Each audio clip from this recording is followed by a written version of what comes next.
hipocalemia, acidosis, o estados de hipoperfusión o de shock, por ejemplo, lo que va a llevar a esta célula a llegar a una hipofunción.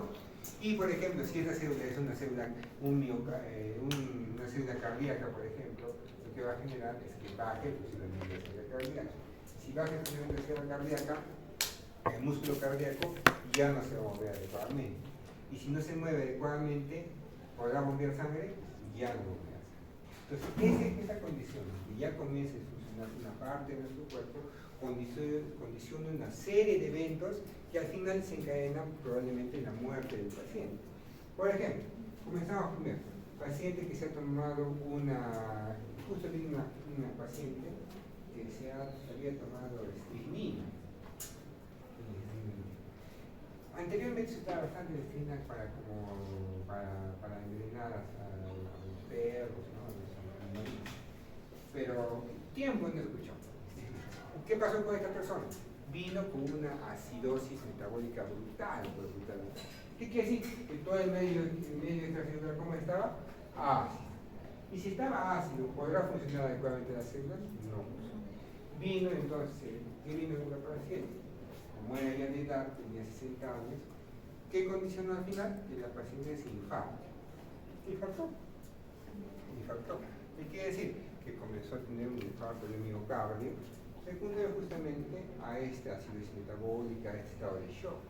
Y como se infartó esta paciente, comenzó a tener este estado de shock, comenzó a tener el corazón a no bombear. Como ya es infarto, se muere un pedazo del corazón, ¿qué va a pasar? Ya no bombea adecuadamente, ¿sí? Y si no bombea adecuadamente, no hay gasto cardíaco, no hay una buena cantidad de sangre inyectada. ¿Y qué órgano necesitamos que haya gran cantidad de sangre para funcionar? El riñoncito. Cuando leemos la parte renal, que ya en los 4 o 5 clases vamos a hablar, ahí vamos a mirar que es prioritario que tenga gran cantidad de riego sanguíneo. Entonces, si ya esta persona está con infarto de miocardio, ¿llegará a buena cantidad de sangre? Porque no va a llegar a buena cantidad de sangre porque no hay un buen bombeo. Y si no llega a buena cantidad de sangre porque no hay un buen bombeo, ¿qué va a pasar con el riñón? Va a empezar a fallar. ¿Y dónde se produce el bicarbonato en el cuerpo? En el riñón, en el riñoncito. Entonces, como está en el riñoncito, ya no hay una buena cantidad de bicarbonato, ¿qué va a pasar? Ya no hay tampón. El tampón principal del cuerpo, ¿cuál es? El bicarbonato. ¿Y en qué estaba la paciente? En acidosis. ¿Quién tenía que tamponar? El bicarbonato. ¿Pero se produce bicarbonato? No. Ya no. Entonces, ¿qué tenemos? Más acidosis. Y más acidosis, más infarto, y hacemos un ciclo vicioso que lleva a la muerte. Es por eso que es prioritario saber todas estas partes. ¿Por qué? Porque en lo más mínimo se hacen grandes cosas y al final terminamos en la muerte del paciente. Ahora estamos en la parte de la medicina de precisión, especialmente veamos la parte más sencilla, que es la parte de la célula, y ver sus estados, cómo se ha comportado la célula y cómo va a relacionar a estados de hipoperfusión o a estados de una enfermedad, es prioritario para la labor del médico, ¿no? Si vemos acá el agua, como vemos, una gran cantidad de composición de célula, un 70-80%, seguido que sea la parte de las proteínas. Sigamos avanzando. Lo que es ya en sí la membrana celular, tenemos acá por acá la lámina del Ford. Vemos ahí la clásica, típico, ¿no? Este esquema de la membrana celular que siempre hemos estudiado, ¿no? La capa lipídica, ¿no? ¿Qué más tenemos acá? Lo que son las proteínas. Entonces, acuérdense que el modelo que seguimos de la membrana celular, ¿cuál es?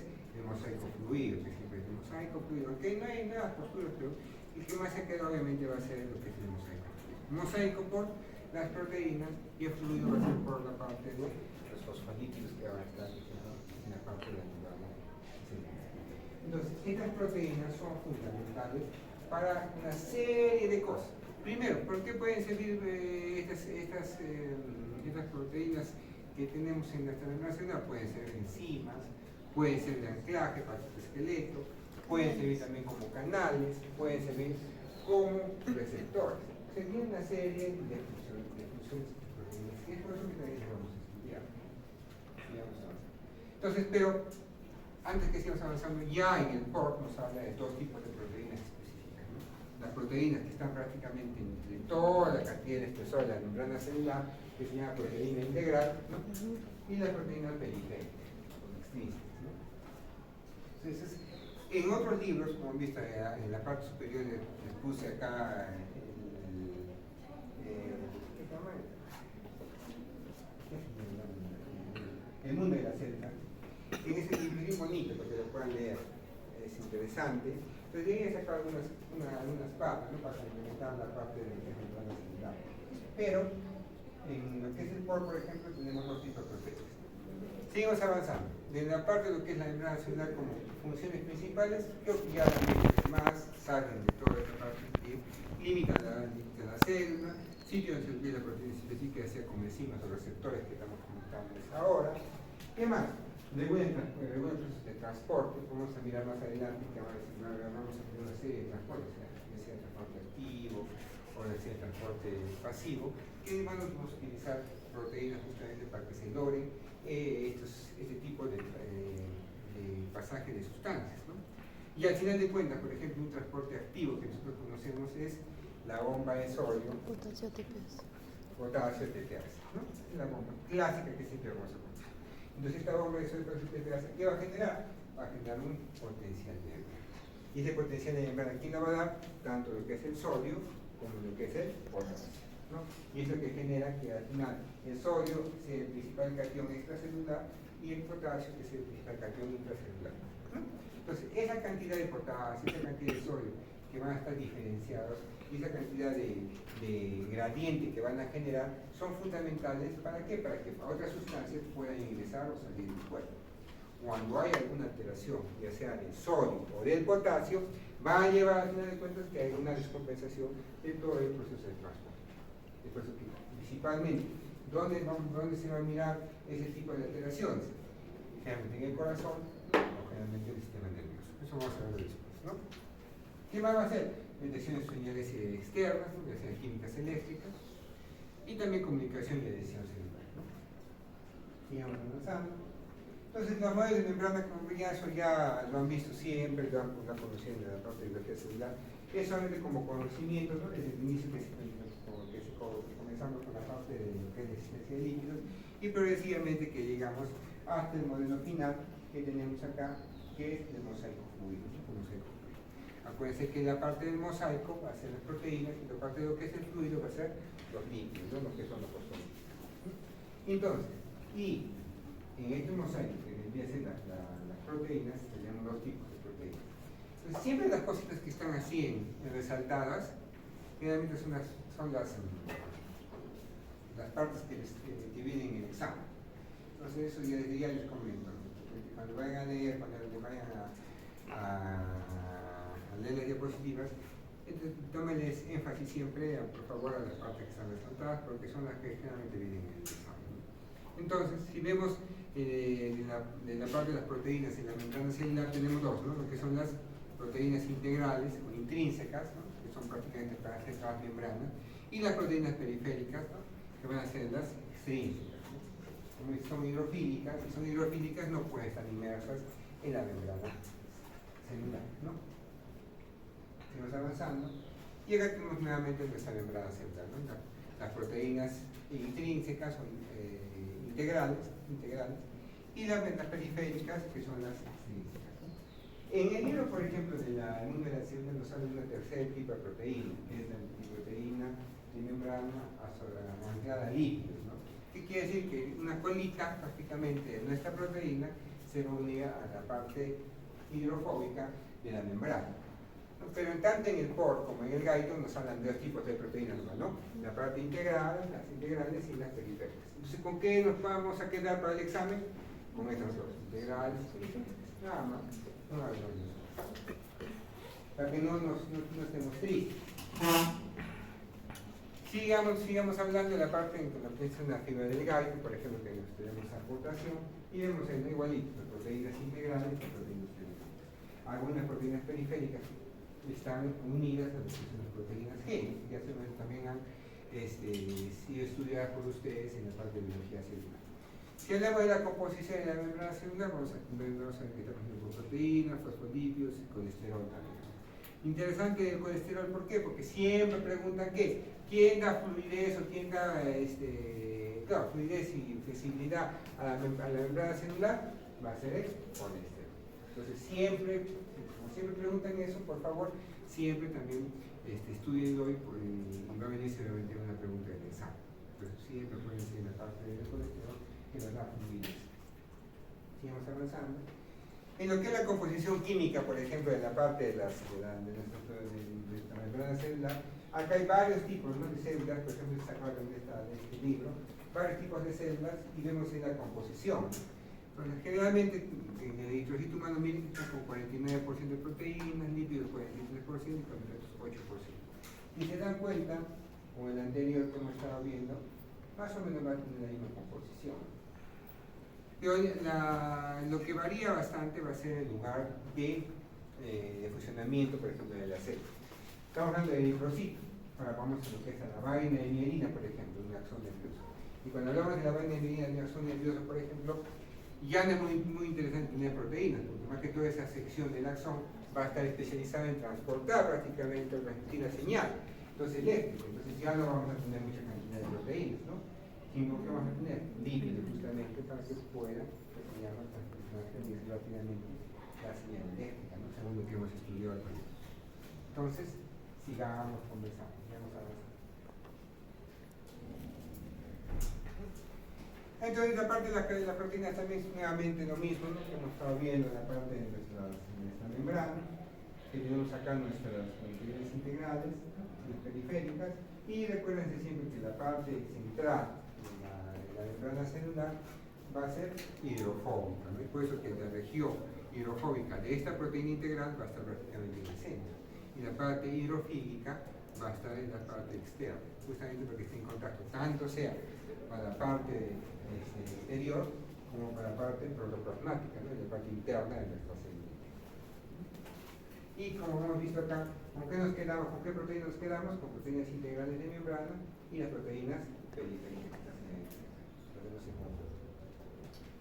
¿De acuerdo? Seguimos dando las proteínas, diferentes tipos de proteínas, para que podamos, ¿no?, observar, ¿no? Acá tenemos las proteínas integrales de membrana, que la mayoría obviamente va a cruzar, todo va a ser transmembrana. Algunas pueden ser, que se llama monotóxicas, solamente en un extremo de la membrana celular, pero la mayoría van a ser transmembranas, una o dos veces o hasta 7 veces las proteínas que van a cruzar prácticamente la membrana celular. Y tenemos acá las membranas periféricas, que estas a veces están unidas justamente a una proteína integral y van a funcionar varias de estas veces como enzimas, por ejemplo, o controladores de transporte, ¿no?, de algunas sustancias. Y acá tenemos la parte de lo que son las membranas, las proteínas de membrana que se llama glasa lípido, lo que hemos estado comentando, ¿no?, que al final va a tener una colita, un enlace covalente justamente con la parte hidrofóbica, ¿no?, pero que no las vamos a tomar en cuenta para el examen, por si acaso. Solamente para el examen, ¿qué va a ser? Proteínas integrales y proteínas periféricas. Pasamos a la parte de lo que son los eritrocitos, la célula que más está estudiada siempre en nuestro cuerpo porque es fácilmente accesible. Y ustedes también nos vamos a sacar sangre. Entonces, la próxima semana tienen que ir muy contentos a las prácticas porque se van a sacar sangre. Tienen que aprender a obtener sangre. Van a sacar sangre con la parte de la percutaina, muy bonito. A veces también, si no hay ese dispositivo para sacar, lo sacan nomás con la jeringa, ¿no? Pero desde ya les digo que tengan mucho cuidado. La otra vez estaba yo en el laboratorio y como todos pensamos en jugar, la verdad, pues no, la primera vez, pues no, sí, ya, yo te saco, y apretan fuerte, porque eran 3 vueltas.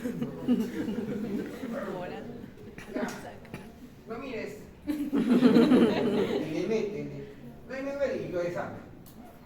Eso va a ser, no me duele. Si ya le metí diciendo, saca eso, ¿no? Ya ahí déjalo, ¿no? Lo saca, ya, lo sacó. Salpicó a la cara.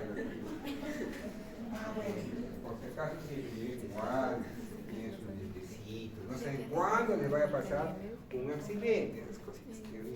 Y no jueguen, ¿ya? Después jueguen, más tarde. Pero en esta razón no jueguen. Igual con las agujas. Acuérdense que el recipiente duro es para las punzocortantes, ¿no? Ahí yo he visto a alguien que están poniendo los guantes, ponen los guantes en el objetivo, ponen derecho. No, tengan mucho cuidado esa parte. Pero van a trabajar con los eritrocitos. Y varios de los estudios, varios de los mismos trabajos son hechos en lo que son los eritrocitos, ¿no? Entonces vamos a ir son las proteínas integrales, ¿no? Tengo proteínas periféricas, ¿no? Como acá tenemos a la proteína banda 4, banda 4, ¿no? Las glicoporinas, por ejemplo, en la banda 3 van a ser proteínas integrales, ¿no? Esta proteína banda 3, por ejemplo, es prioritaria y es muy importante porque va a estar relacionado con, es un intercambiador, básicamente lo que es bicarbonato con cloro. Entonces, ¿dónde vamos a mirar ese intercambiador? Justamente, por ejemplo, en el eritrocito, para cuando haya el intercambio gaseoso, para que pueda entrar y salir lo que es el bicarbonato, porque acuérdense que dentro del eritrocito que tenemos la hidrasa carbónica, ¿no? Esa es la que va a convertir lo que es el CO2 en bicarbonato, y justamente para que salga ese bicarbonato, este bicarbonato vamos a utilizar justamente esta proteína, ¿no? Las demás proteínas, por ejemplo, que son periféricas, unas son como enzimas y otras también se pueden utilizar, como estamos viendo acá, como anclajes al citoesquelético, o sea, prácticamente son estructurales, ¿no? Sigamos avanzando. Entonces, como dice ahí, ¿qué función cumplen las proteínas de membrana? Entonces van a cumplir una serie de funciones. Pueden ser enzimas, como estamos comentando, pueden ser enzimas, pueden ser proteínas de transporte, que es lo que vamos a ver después a continuación, pues las proteínas transportadoras tipo canal, paso de sustancias hidrofílicas, ¿no? O también como son de proteasa, como el bloque de sodio de potasio, que van a transportar electrolitos. Pueden ser receptores para lo que son la parte de lo que son las hormonas. Puede ser comunicación y adhesión intercelular, como los conexones que se tenían estudiado en la parte de lo que es biología celular. Y lo que hemos estado viendo también en las células periféricas, ¿no? La parte estructural, también puede ser también que el funcionamiento de estas proteínas, ¿no? Secreción y fagocitosis, ¿no? Pero ¿qué es interesante también conocer y que sí o sí viene en el examen? Este puntito de acá, que está acá en rojito y en azul en amarillo, que también dice el libro Gaita, ¿no? Que las proteínas periféricas funcionan casi totalmente como enzimas y controladores de transporte. Entonces acuérdense de esa parte, ¿no? Entonces puede venir con un verdadero o falso esta parte y mezclado con esto acá. ¿Estamos de acuerdo? Acuérdense que las proteínas periféricas van a ser más como enzimas o como controladores de transporte a través de los poros, ¿no? ¿Cómo es esto que trae los poros? Es como que ustedes tienen el lavamanos. El lavamanos tiene ahí un canal, ¿cierto? Que va a pasar el agua, el tubo de desagüe. Y también ustedes tienen el taponcito del lavamanos, el taponcito que es de gel, ¿no? De gelecito, plomito que vemos ahí. Así como este taponcito va a funcionar prácticamente estas proteínas periféricas, ¿no? Cuando hay un proceso de despolarización, por ejemplo, se puede destapar. Pasa la despolarización, se repolariza, lo tapan nuevamente, ¿no? El canal ya está. El canal va a ser prácticamente una proteína transmembrana, una proteína integral. Pero ¿quién va a ser el que tapa y destapa? Tapa y destapa, tapa y destapa. Probablemente sea una proteína periférica. Entonces, como él va a ser un controlador, después que dicen que funciona como controlador de transporte de sustancias. ¿Estamos de acuerdo? Sigamos avanzando. Entonces acá, este es el Constance, por ejemplo, es una parte de resumen interesante que lo pone en el libro, que es un resumen de las proteínas integrales y las proteínas periféricas.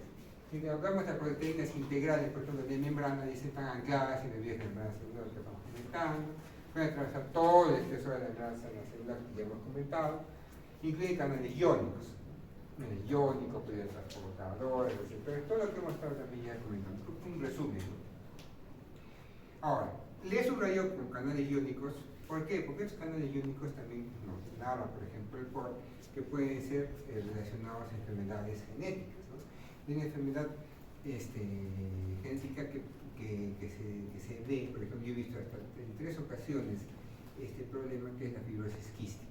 Esta fibrosis quística, a ver, como dice una canalopatía, ¿qué quiere decir? Una alteración del canal de cloro y con la reabsorción prácticamente de cloro a nivel de los alveolos, ¿no? Entonces, ¿qué va a generar al final? que las secreciones de nuestro paciente van a ser espesas. Como ya no hay una buena excreción, ya no hay una fluidificación de estas secreciones, se comienza a tener una flema o en principio sería una flema, una secreción bien espesa, y al final de cuentas, si una flema es espesa, ¿podrá expectorarla? No la puede expectorar. Si no puede expectorar, ¿qué va a pasar? Se va a quedar dentro de su cuerpo. Si queda dentro de su cuerpo, ¿qué va a generar? Infección. Entonces, cuando ustedes han estado con COVID, cuando están con gripe, por ejemplo, ¿qué pasa? ¿Qué tienen en la parte de su tráquea? Gran cantidad de flemas, ¿no? Todos están diciendo, tienes tos de perro, le dicen, ¿no? Entonces, ¿por qué? Porque tiene gran cantidad de flemas, ¿no? ¿Y la flema qué es? Es agua con polisacáridos, con proteínas, con toda esa parte, la flema. Entonces, imagínense que esa flema no salga, que se quede dentro de la parte respiratoria. Imagínense. ¿Qué tiene esa flema? Tiene agua, tiene proteína, tiene carbohidratos y tiene calorcito. ¿Propicio para qué? Proliferan las bacterias. Es por eso que infectan. En este caso, la persona que tiene fibrosis quística se dan infecciones. Y esas infecciones, ¿qué le van a dar ustedes con infección? Antibióticos. Antibióticos remite un poquito. ¿Pero solucionaremos el problema? No. Nuevamente otra infección y otra infección. Y al final infección, ¿qué va a generar si doy un antibiótico, otro antibiótico? Resistencia. ¿Qué termina? Con genes resistentes en la parte respiratoria. Y al final, en una de esas infecciones, como ya se ha generado tanta resistencia, hacen shock séptico y fallecen los pacientes. Entonces, así más o menos la patología de la fibrosis quística. Otro interesante para poder conversar, que es la diabetes insípida, ¿no? Tenemos conversado capaz, creo que la anterior clase, ¿qué diabetes insípida? Cuando no hay una secreción de qué hormona, la vasopresina, ¿no? La antidiurética. ¿Dónde se secretaba esa hormona? En la neoliposis, ¿no? Se almacena en la neoliposis, que hay las dos hormonas, ¿no? Que tiene que ser la oxitocina y la vasopresina. Entonces, esta antidiurética, esta vasopresina, lo que va a generar justamente activación de sacoporinas, ¿no?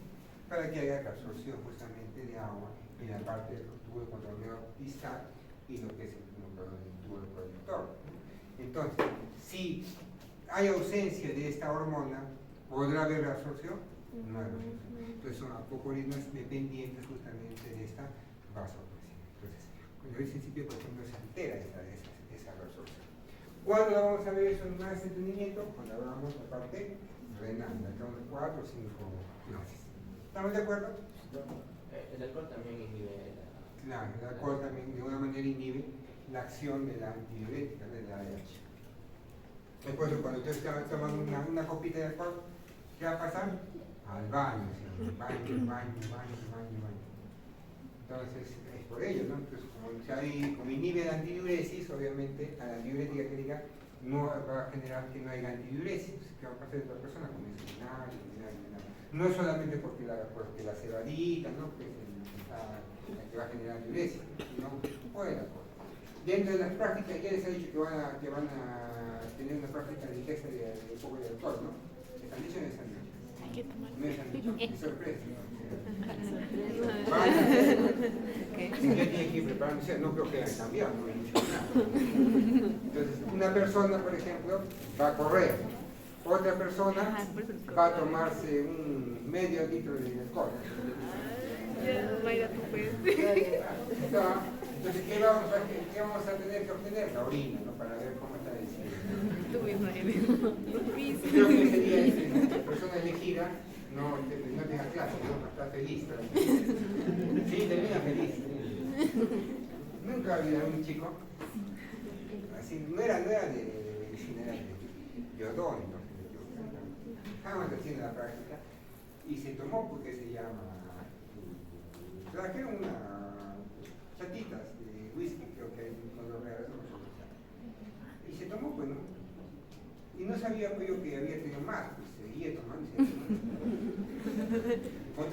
a reírse de todo. Pues.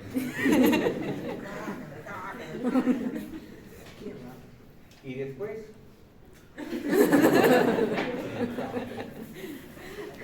¿qué han hecho? ¿Por qué lo han hecho? No sé, ¿qué ha pasado? Y había tomado pues, 3 hacían bolos en los pues. Lo peor es que ni siquiera hicimos el experimento porque no quería orinar. Pero así va. Ten cuidado también cuando haces, no se van a emocionar. Y las periféricas, todo eso, lo mismo que yo no tengo unidad de la celular, se emplean mediante las covalentes a la membrana, esta unidad de alimento por fuerza electroestática. ¿No? Es como un resumen de todo lo que hemos visto. Al final, cuando se activa, por ejemplo, en la parte de la traducción de señales, por ejemplo, una proteína gen, por ejemplo, al final, como esto ya han visto realmente en lo que es biología celular, por fosforilación, va a llevar a un proceso de traducción de señales. El traducción de señales puede llegar hasta la parte del DNA, por ejemplo, para producir, digamos, un tipo de proteína específica, o también puede ir hacia la parte de arriba, a fosforilar, por ejemplo, un canal, puede fosforilar algún tipo de receptor para el ingreso o suspender el ingreso de una sustancia. Entonces puede ir para abajo, como puede también nuevamente para la parte superior de la membrana. Pero generalmente hablamos, si empieza a ver la traducción de señales y llega a lo que es el DNA en algunos sitios, ¿no? Que al final vamos a generar lo que es la transcripción, ¿no? Y al final tenemos un RNA. Y ahí viene lo que es el dogma de la biología molecular. Ya han estudiado esa parte, ¿no? ¿Cuál es el dogma de la biología molecular?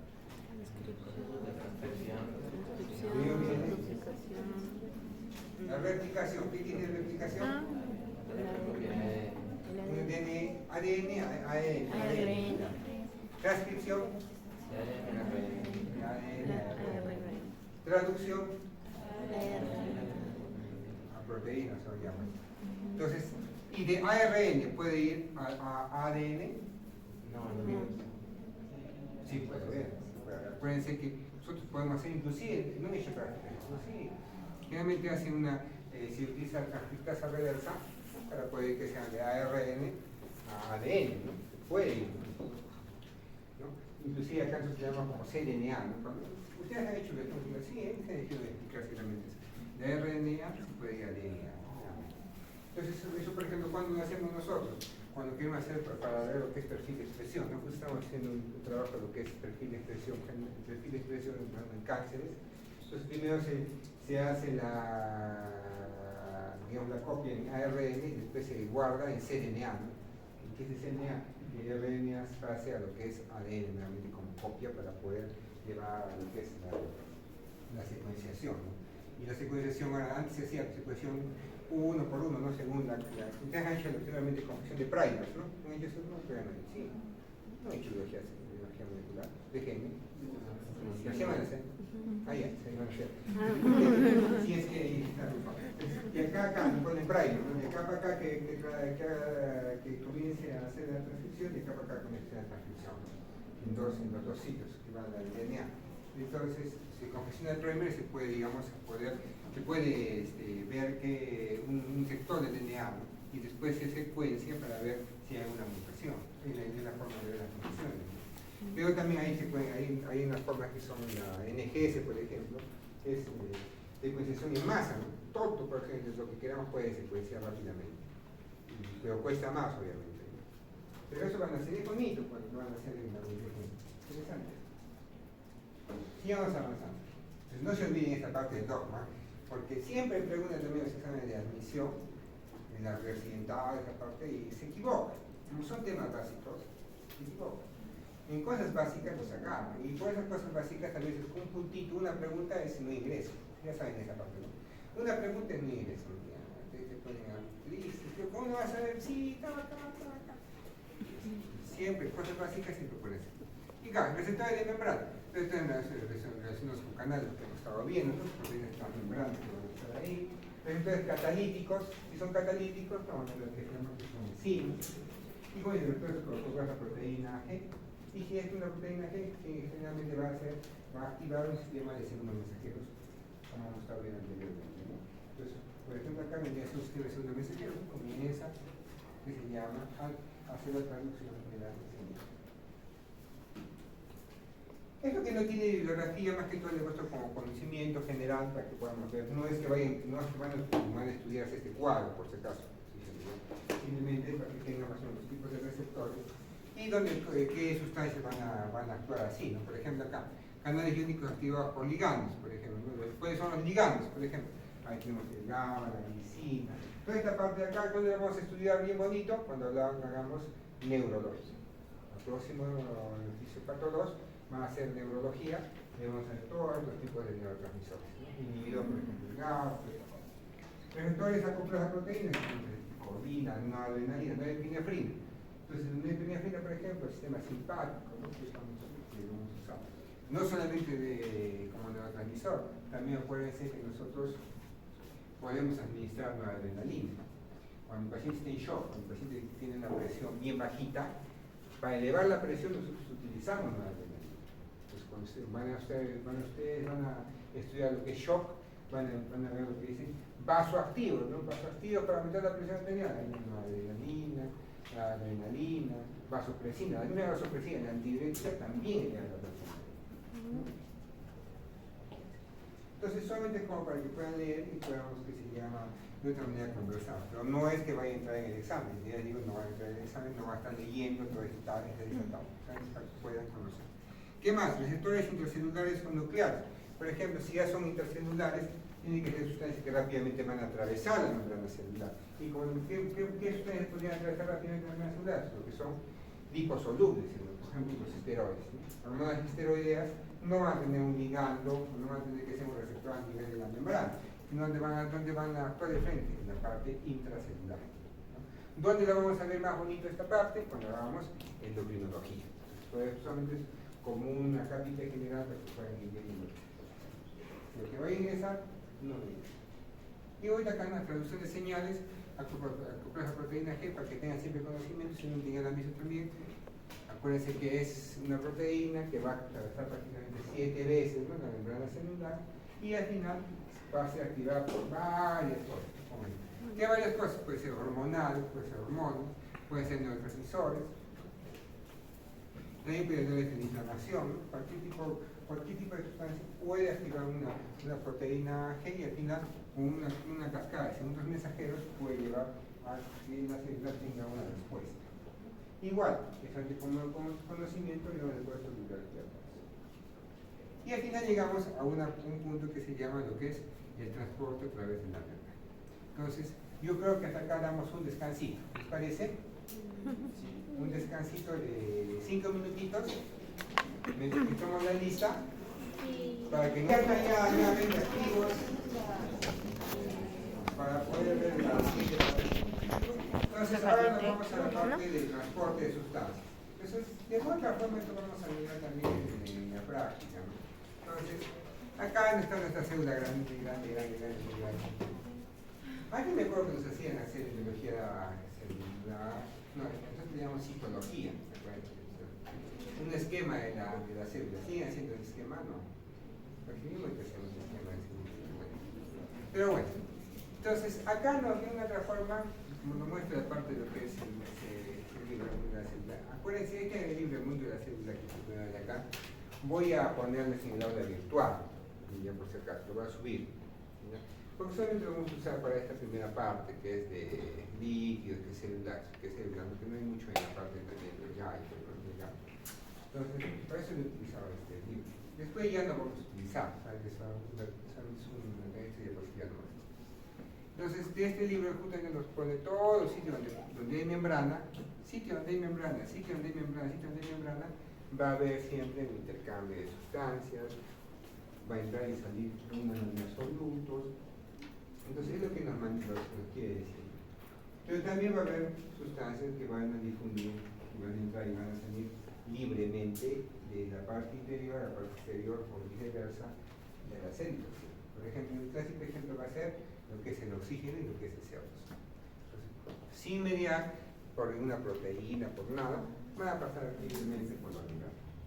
Pero hay otras sustancias, por ejemplo, como es el agua, que puede pasar a través de la sustancia, pero también necesita a veces una proteína que le va a facilitar el paso para que entre el agua, por ejemplo, o salga el agua de la que es la parte de nuestra célula. También va a haber, por otro lado, algunas bombas específicas para que puedan ingresar o salir sustancias. Pero cuando decimos ya bomba, cuando decimos ya término de bomba, ¿qué quiere decir? Que vamos a tener un gasto de agua.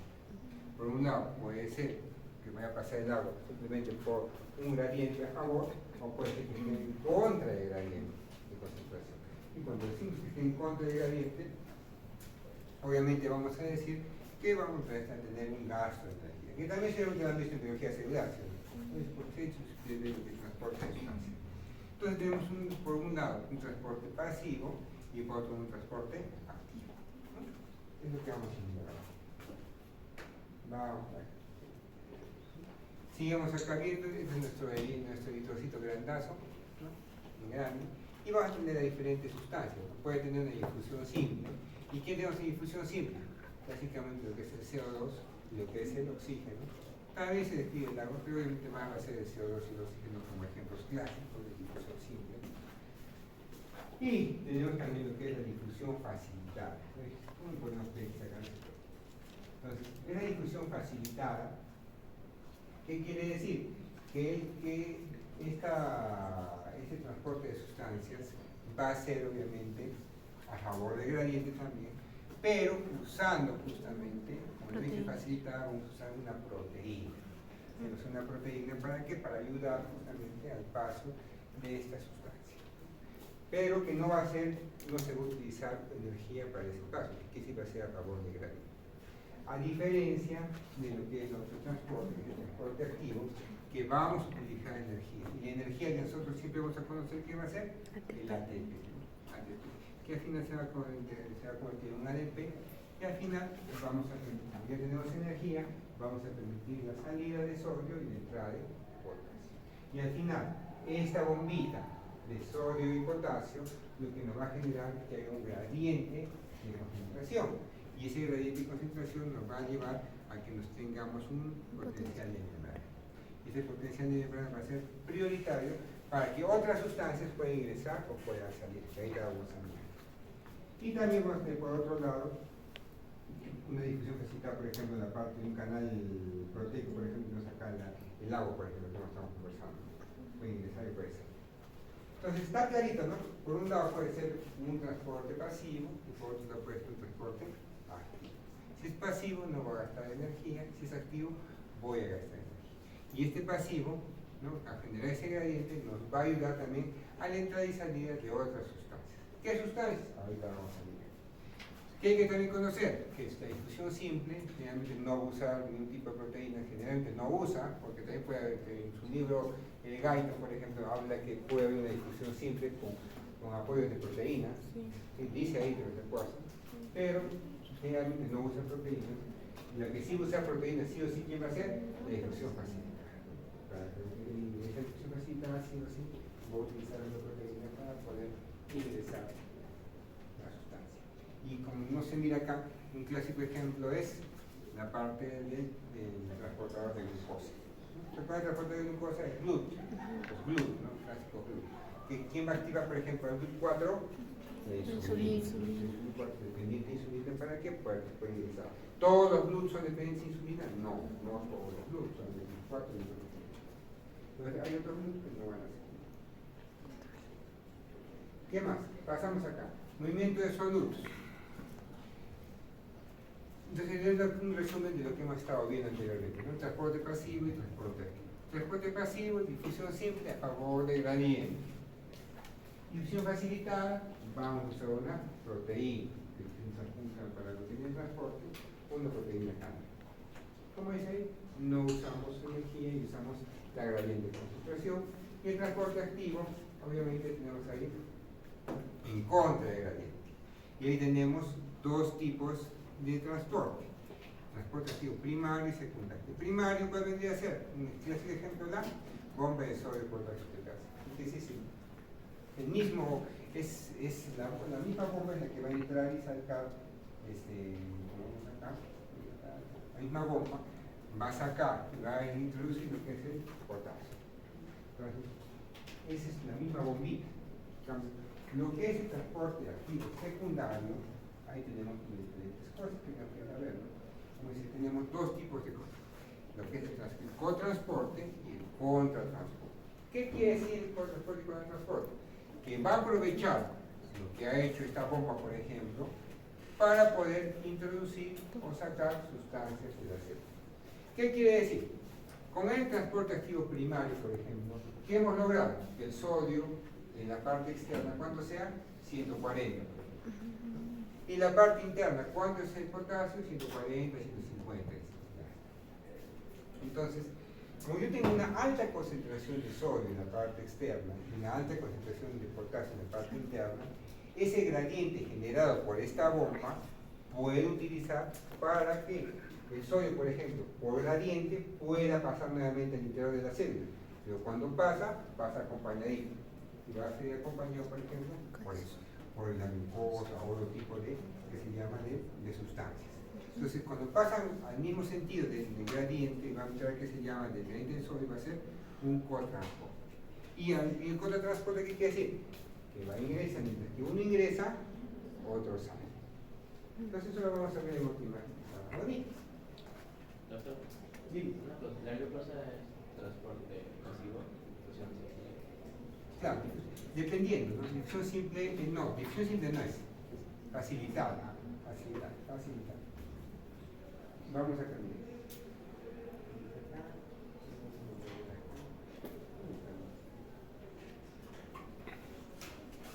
Ya. Ahí no se mira, ¿no? Mejor vamos a hacer esto. Mejor lo saco así, mejor para que miremos, ¿no?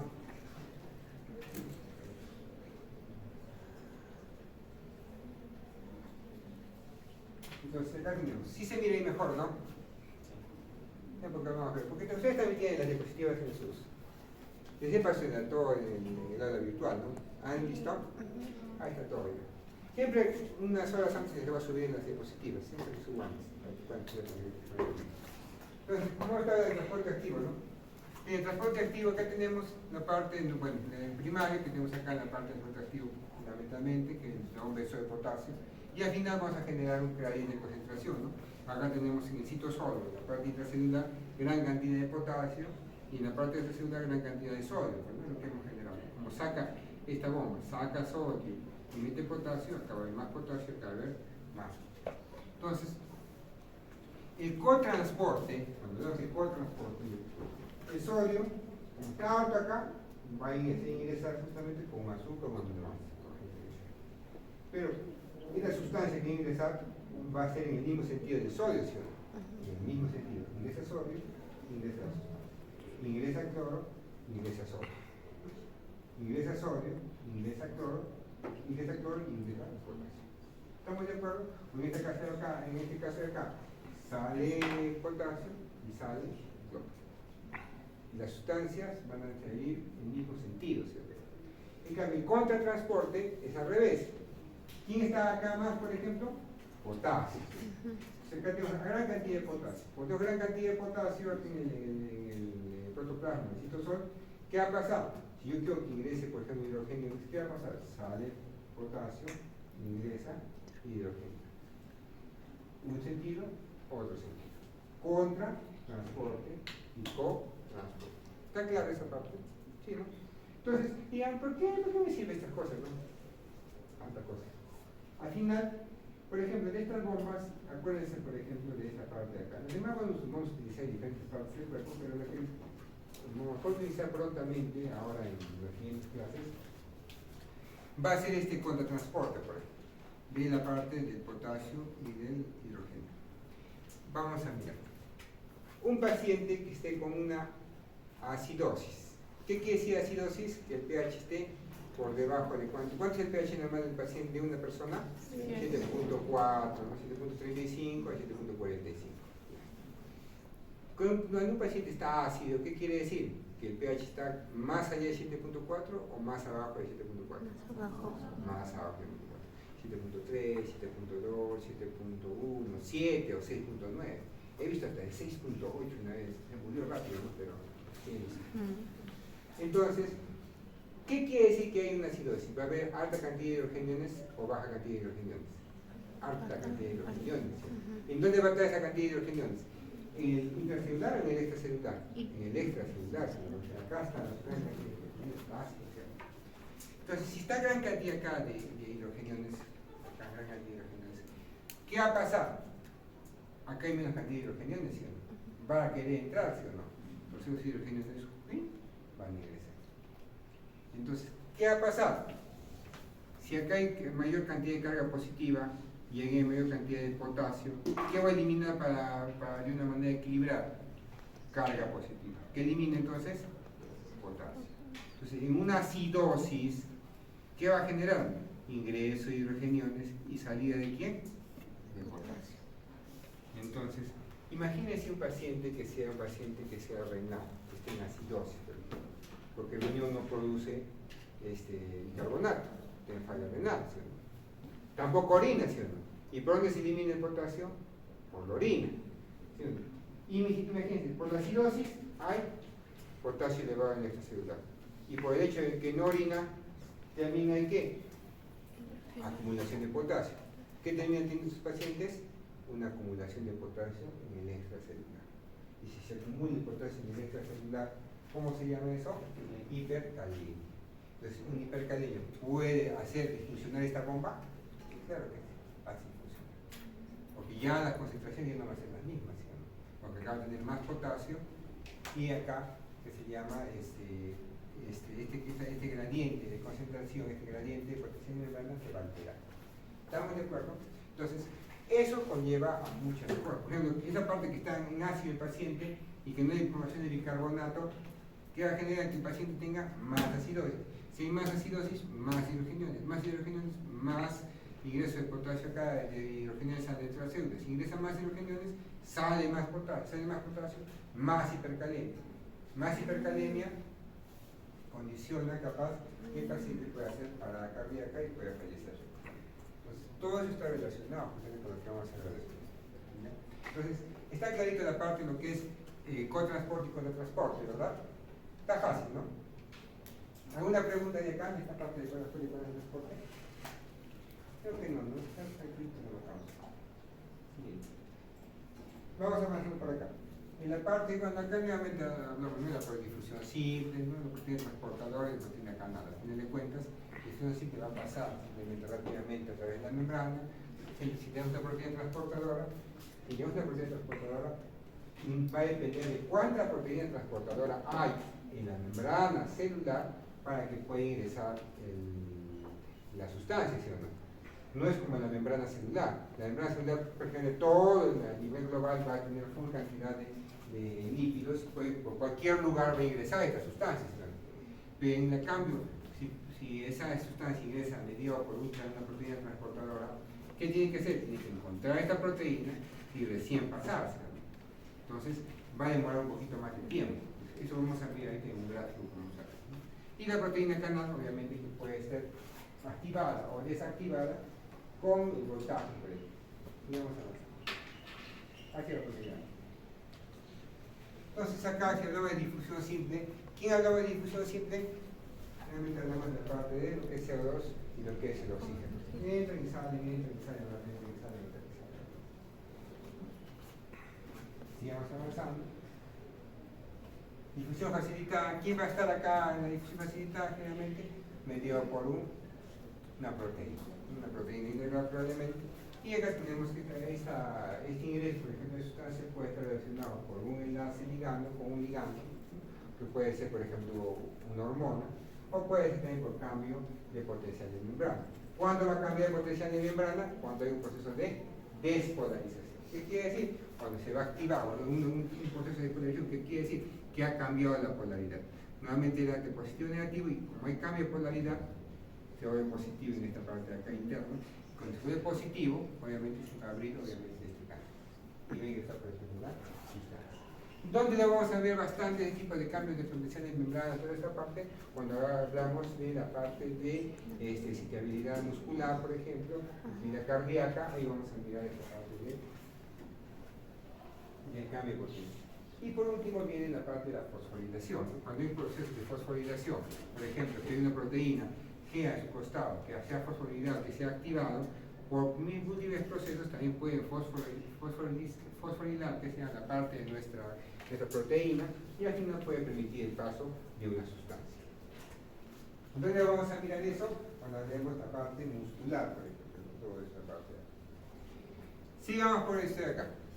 Esta parte de acá, en esta grafiquito, es interesante conocer, porque nos habla de lo que es la parte de la concentración y la velocidad de difusión. ¿Qué quiere decir? Normalmente, ¿cuál es la sustancia la difusión simple que hemos estado conversando? El oxígeno y el CO2. ¿Dónde generalmente se da ese oxígeno y ese intercambio? En los capilares y en los pulmones. Entonces, ¿qué quiere decir? A mayor concentración de la sustancia, a mayor presión, en este caso, si no manejas la sustancia, va a haber mayor cantidad de difusión. Entonces, eso lo hemos utilizado en algún momento de nuestra vida. Claro que sí, cuando ustedes han estado, cuando hemos estado nosotros en la etapa del COVID. ¿Se acuerdan del COVID? ¿Qué pasaba con el paciente con el COVID? Que tenía menos cantidad de oxígeno en la sangre, ¿cierto? Porque el pulmón estaba dañado, ¿no? Por esta infección, por el SARS-CoV-2, lo dañaba, y al final teníamos menos cantidad de oxígeno en la sangre. Y como teníamos menos cantidad de oxígeno en la sangre, ¿no? ¿Qué hacían con las personas? Les ponían oxígeno. ¿Qué estamos haciendo? Aumentando la concentración. Y si aumento la concentración, ¿qué va a aumentar? La velocidad de difusión. ¿Difusión de qué? De oxígeno. ¿Para qué es el dónde? A mis arterias, mis venas, al organismo. ¿Estamos de acuerdo? Pero no es una difusión facilitada, por ejemplo. No es una difusión facilitada. ¿Qué pasa con la difusión facilitada? ¿De quién dependía la difusión facilitada? De las proteínas. ¿Qué quiere decir? No es igual que una persona traspase las paredes por donde sea, que nosotros que tenemos que transportarnos por esta puerta, ¿no? Entonces, ¿de qué va a depender? De cuántas puertas hay, de cuántas proteínas hay. Entonces, primeramente, si hay mayor concentración, mayor velocidad de difusión, mayor velocidad de difusión, mayor. Pero va a llegar a un punto donde tanta cantidad de alumnos, por ejemplo, en la Universidad Católica, que solamente hay 1, 2, 3 puertas, por ejemplo. Por más que haya mayor cantidad de alumnos, ya no va a poder ingresar más personas, ¿sí o no? ¿Por qué? Porque ya hay una limitada cantidad de puertas. En este caso, una limitada cantidad de proteínas. Entonces, por más que ya aumente la concentración, sigue entrando la misma difusión, la misma cantidad. ¿Por qué? Porque ya no puede ingresar más. ¿Por qué? Porque está dependiendo de las proteínas. ¿Está clara esta parte? Fácil, ¿sí o no? Entonces, cuando hablábamos del COVID, por ejemplo, del COVID, ¿qué decíamos en el COVID? ¿Cuánto era la saturación normal del paciente? Más de 90, ¿no? Decían. ¿Qué significa que la saturación esté más de 90? 90%. ¿Nunca les han explicado eso? 90% de saturación de oxígeno, dicen, 90% de saturación de hemoglobina por el oxígeno. ¿Qué quiere decir? Que el 90% de las moléculas de hemoglobina dentro de los eritrocitos libre está cargada con oxígeno. 95%, ¿qué vendría a ser? Que el 95% de todas las moléculas de hemoglobina están unidas al oxígeno. 100% de saturación de oxígeno, ¿qué quiere decir? Que el 100% de las moléculas de hemoglobina están unidas al oxígeno. ¿Estamos de acuerdo? ¿Y por qué es tan importante el 90%? El 90% de saturación, ¿por qué es tan importante? ¿Por qué? Porque el 90% de saturación de oxígeno se correlaciona con 60 milímetros de mercurio de presión de oxígeno. Es decir, ¿cuándo vamos a ver eso? Vamos a mirar eso cuando hagamos la parte de respiratorio. Pero mientras tanto vamos a mirar esta parte acá.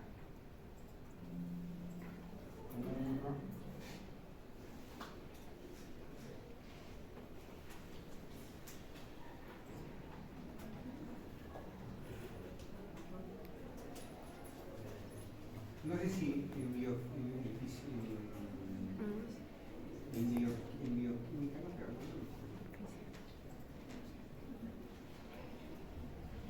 esta curva de asociación de la hemoglobina con el oxígeno es muy bonita y muy interesante. Acá habla de la presión de oxígeno en la sangre y Y acá habla de qué? La saturación de oxígeno, saturación de la hemoglobina, porcentaje de saturación. ¿Cuánto hemos dicho que estábamos felices en el COVID? 90. 90, acá es 90, ¿no? 90, 90, 90, 90, 90, 90, 90, 90, 90. ¿Con qué se correlaciona? Con 60%. ¿Estamos de acuerdo? Entonces, generalmente esto se correlaciona. ¿Qué quiere decir? Que el cuerpo con 60 mililitros de mercurio de oxígeno en la parte arterial es feliz. Menos de 60 hablamos de hipoxemia y las personas, los tejidos comienzan a sufrir. Entonces, ¿cuál es lo óptimo? Que esté en 60 para acá arriba. Después, cuando poníamos oxígeno, de 60 llevamos 70, 80, 90, 100, por ejemplo. ¿Estamos de acuerdo? Entonces, cuando el paciente tenía, por ejemplo, ¿cuánto tenían los pacientes de oxígeno? De saturación de oxígeno. 80, ¿te acuerdas? Está con 80% de saturación, está con 70%, no decían algunos que estaban muriendo. 80, ¿cuánto es? 50. 70. 40. ¿Con 40 oxígeno de fénix de célula? No. ¿Con cuánto era? Con 60. ¿Están muriendo? ¿Qué hay que hacer? Ponerle. ¿Estamos de acuerdo? Está fácil. Se van a olvidar, espero que no se olviden ese porcentaje. Eso no es indicado en esa media. Sigamos avanzando. Y ahorita el transporte activo de lo que es la parte de la bomba de sodio y potasio. Acuérdense que también hay fármacos inhibidores de esta bomba, ¿no? Generalmente los digitálicos. Y estos digitálicos, ¿cuándo los vamos a mirar? Que van a inhibir la acción de esta bomba. Cuando hablemos de la parte de cardiovascular. Cuando hablemos de cardiovascular, en la parte de insuficiencia cardíaca, vamos a mirar fármacos. Y parte de los fármacos van a ser digitálicos. Un mecanismo de acción va a ser justamente inhibir a esta bomba de sodio y potasio TPS. ¿Por qué el mecanismo? Lo vamos a ver después. Sigamos avanzando. Ya hemos hablado de esta parte. Ya está comprendida esta parte de cotransporte y teletransporte, ¿verdad? Está fácil, ¿cierto? Y ahí va a venir una preguntita del examen, ¿cierto? ¿De qué exactamente? Es el potasio con los hidrogenios, con teletransporte, que siempre es utilizado, siempre es ejemplificado. Este cuadrito también va a venir del examen, que es prácticamente lo que hemos estado viendo, ¿no? La parte de lo que es la distribución simple, simplicidad y transporte activo. La comparación, si hay gasto de energía, no hay gasto de energía, toda esa parte. Por ejemplo, solutos pequeños no polares, cuando tenemos el oxígeno que estamos hablando, difusión simple sí, facilitar y transporte activo, obviamente no, lo que estamos viendo. Otros iones, por ejemplo, iones, sodio, potasio y calcio. Difusión simple no va a ser así, lo que sí va a ser difusión facilitada y transporte activo. ¿Estamos de acuerdo? Entonces, esta tablita, estúdiela por favor, porque le acaba de venir una pregunta de su examencito. Nuevamente la parte de lo que es gasto de energía y lo que es quién se transporta por transporte activo y transporte y difusión simple. ¿Ya? Esta es la parte de arriba. Seguimos avanzando. Y después entramos. ¿Cómo borro esta parte de acá? No olvides esta parte. Ah, ¿qué dije esto? A ver. Ya ni importa, ya, no se mira, ¿no? Ya, y ahí, está mejor. Ya, entonces, seguimos hablando. Entonces, estamos hablando de transporte, de sustancias, toda esa parte. Entonces, llegamos a un punto que hay que diferenciar dos cositas interesantes. Una cosa que hemos hablado de difusión, ¿no? difusión simple, difusión. Y ahí que estamos viendo movimiento de quién? De solutos, ¿no? Que entre sol, el sol. Pero hay un término que hay que conocer también, que es la parte de ósmosis. Y cuando hablamos de ósmosis, ¿qué estamos hablando de? Movimiento de agua. O sea, hay un movimiento de agua. Entonces, primero con la difusión. Si tenemos para que haya una difusión, prácticamente hay movimiento de solutos, si estas dos sustancias, la A y la B, están separadas por una membrana permeable a solutos, ¿qué quiere decir? Que los solutos pueden viajar libremente de un lado a otro lado. ¿Quién era permeable a solutos en la membrana celular? ¿Qué sustancia va a decir viajar de un lado a otro lado, por ejemplo? El oxígeno, el CO2. ¿Qué va a generar? que el soluto se va a mover y al de más concentración o menor concentración, ¿para qué? Para igualar concentración. ¿Se va a mover el agua? No se mueve. ¿Estamos de acuerdo? En esta parte de acá abajo es diferente. ¿Por qué? Porque tenemos aire sustancialmente igualitos prácticamente, ¿no? Pero dice acá membrana no permeable absoluto. ¿Qué quiere decir? Que es una membrana que no va a permitir paso de soluto. Y si no permite paso de soluto, ¿quién sí se va a mover? El agua. ¿Y el agua qué va a generar? ¿Dónde se va a ir? Del sitio de menos concentración a más concentración. ¿Qué quiere decir? De acá va a pasar agua para acá. Y al pasar esta agua de acá para acá, lo que va a generar el lado A lo va a diluirse. Y al diluirlo, ha equiparado concentraciones. ¿Estamos de acuerdo? Entonces, eso se llama ósmosis. La ósmosis va a ser el movimiento de agua. En cambio, cuando hablamos de difusión, el movimiento de solutos. Entonces, esta parte es lo que van a hacerla en la parte del laboratorio. Cuando vamos a practicar, van a hacer eso. ¿Está comprendida esta parte del movimiento de agua y solutos? Sí, ¿no? Fácil. Sigamos viendo por acá.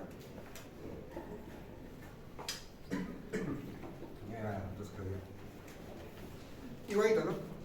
Tenemos acá una membrana que no es permeable a solutos, pero sí al agua, ¿cierto? ¿Qué va a pasar? Acá hay bolitas verdes, no hay bolitas verdes, pero acá sí hay. ¿Dónde hay más concentración?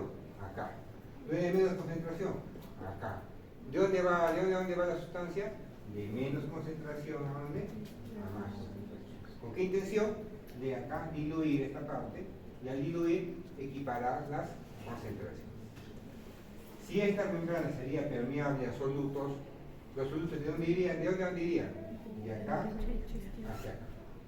¿Estamos de acuerdo? Pero si sería permeable, esta membrana sería permeable a solutos. Pero como es impermeable a solutos, va a ir que se llama el agua, la que se mueve de menor concentración a mayor concentración. ¿Estamos de acuerdo? ¿Está fácil? Fácil. Entonces, ¿para qué nos sirve esa parte que hemos entendido? Justamente para poder ver esto que van a hacer en la práctica. Esto van a hacer en la práctica. ¿Qué van a llevar? Van a tener una solución isotónica. ¿Qué quiere decir una solución isotónica? Una solución isosmolar. ¿Qué es una solución isosmolar? De la misma concentración del cuerpo.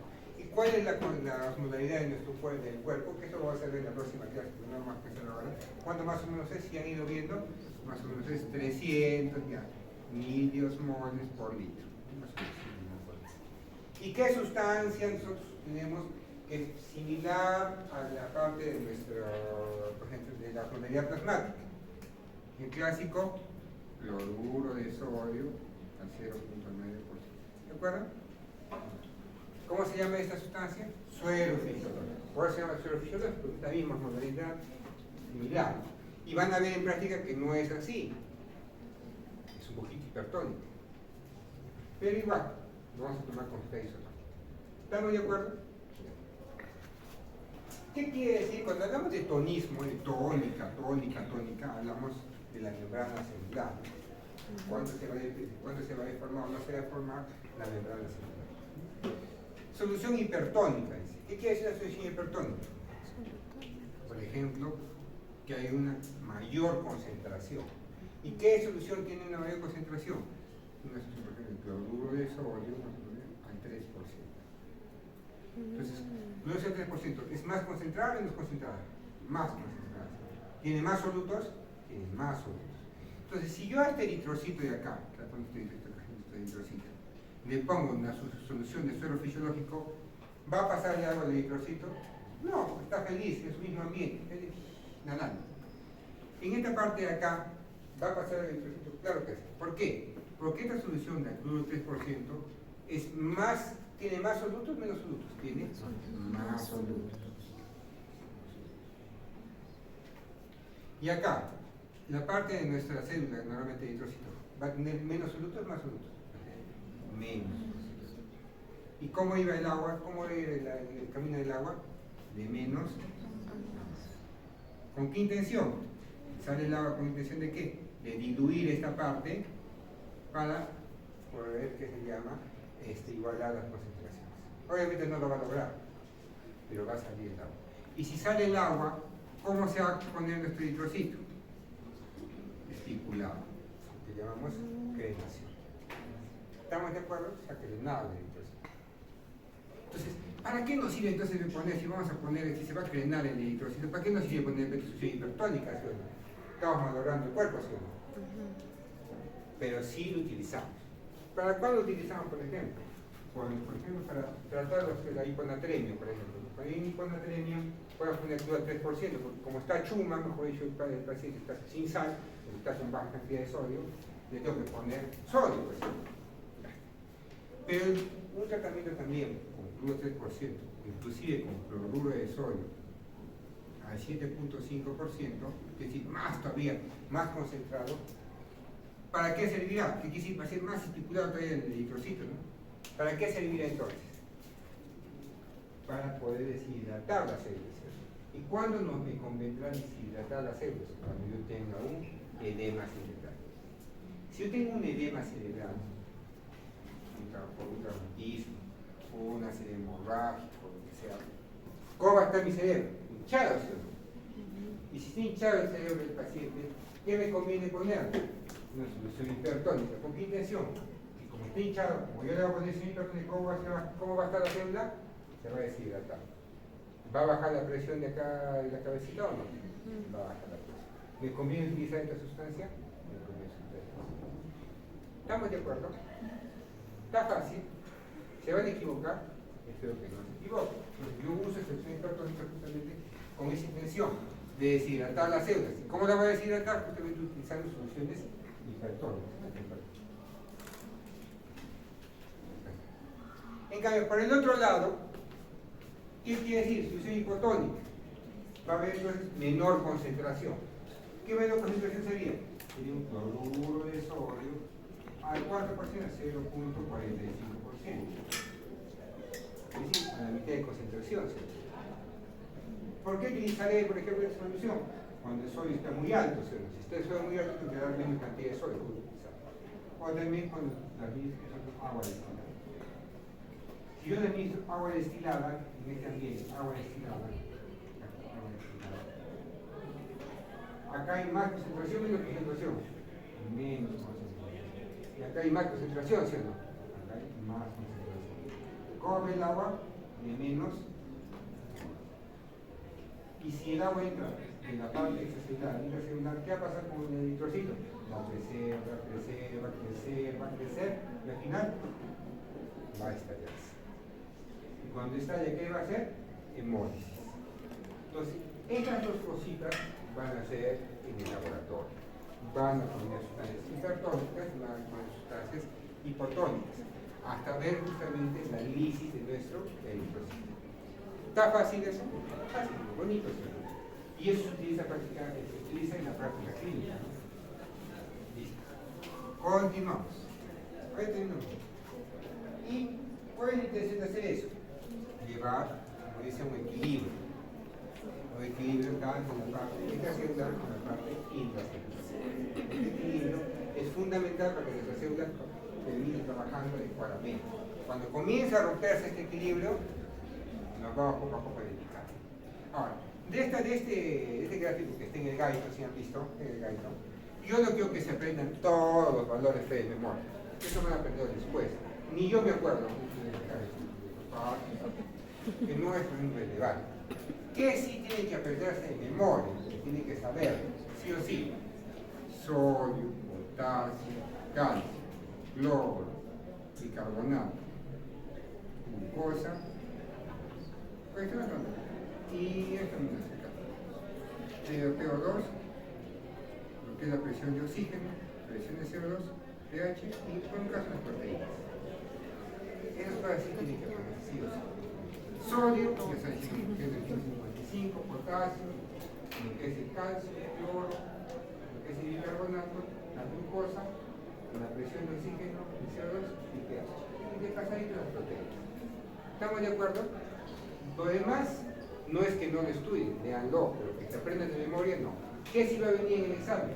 Esos valores de la sustancia, porque tienen que conocerlo. Hasta la fecha yo tengo que acordarme, porque para corregir cualquier trastornos de nuestro medio interno, tenemos que saber los trastornos de los medios. ¿Estamos de acuerdo? ¿Está fácil? Fácil. Entonces, ahora tenemos un descansito de 5 minutos y regresamos a la parte de medio interno.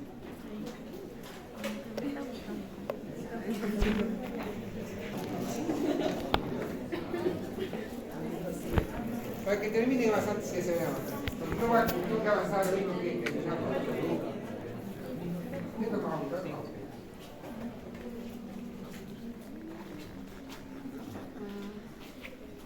entonces, ahora pasamos ya a algo más interesante, que es medio interno, algo ya más dinámico, porque al fin de cuentas es más teórico, ¿no?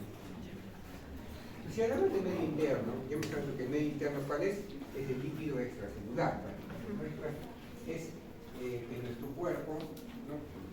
Fabrique condiciones para que todas las células vivan y se bañen en un líquido extracelular que tenga una composición adecuada, pH adecuado, presiones de oxígeno adecuados, para que nuestra célula viva feliz. Es como nosotros cuando vivimos en nuestra casa, ¿no?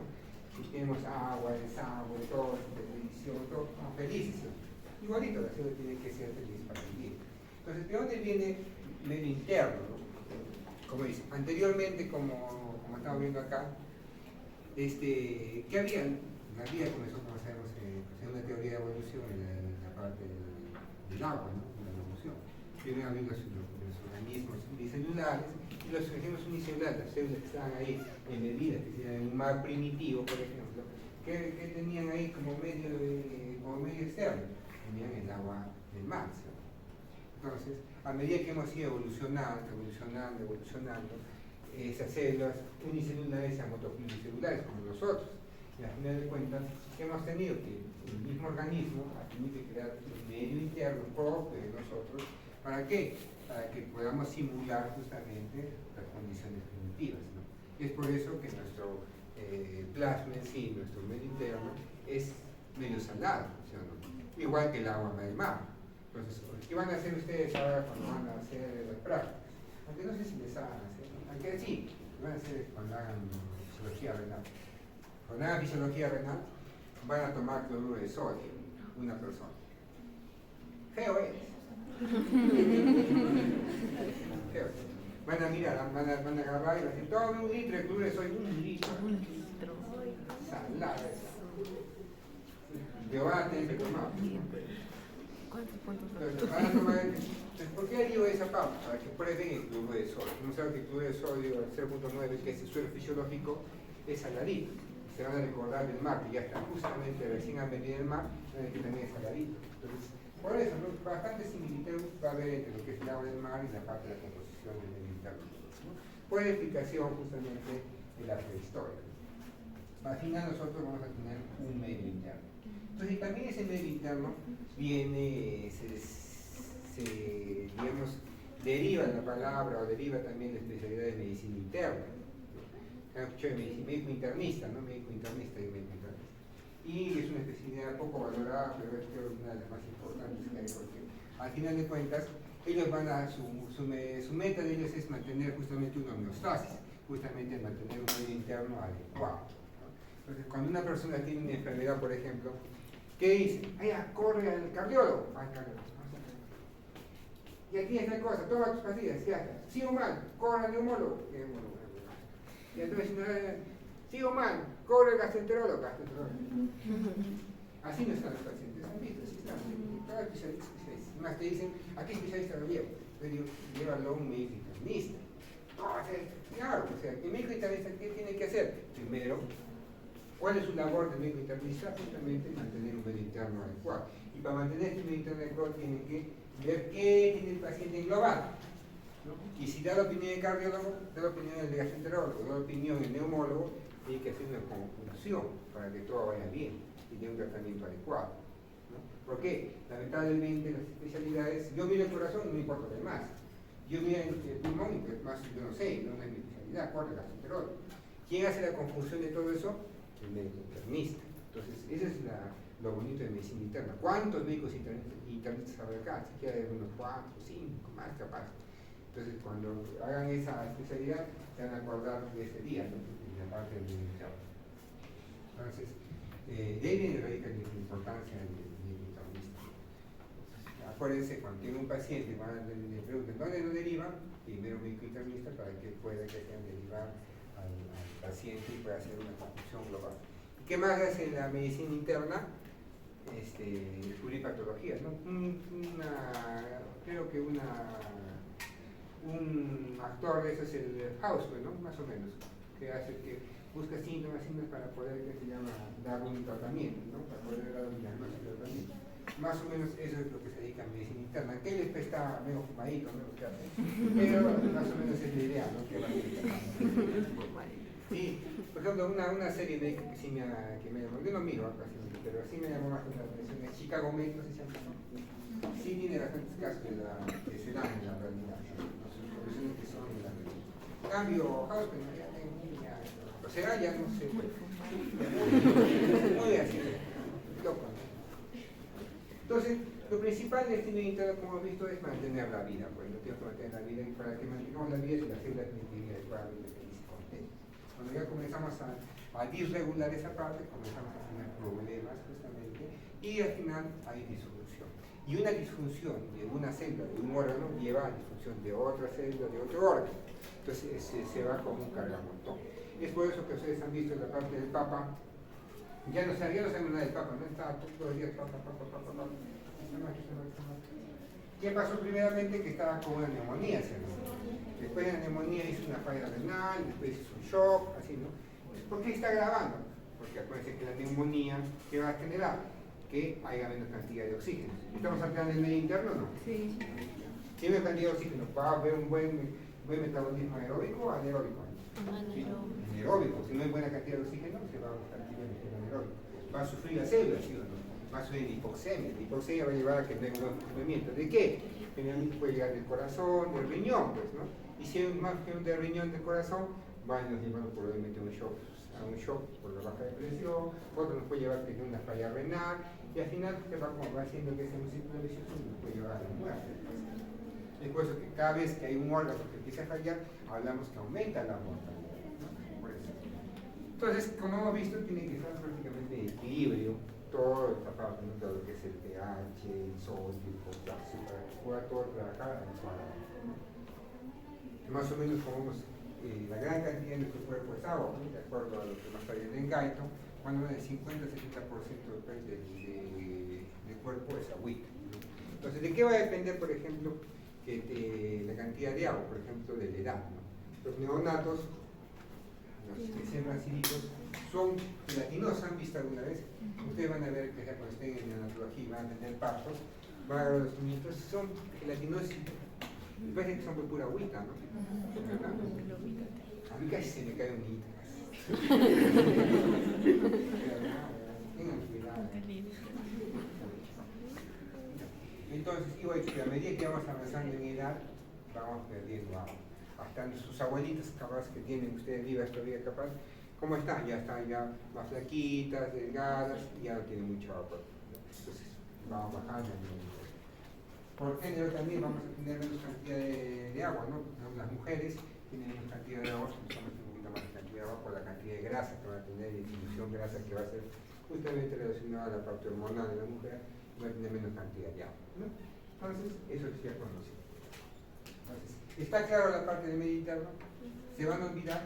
Espero que no se olviden, nunca se olviden. Siempre puedan recordar. Entonces, nuevamente, ¿no? Lo que hemos estado comentando. Entonces, la próxima clase,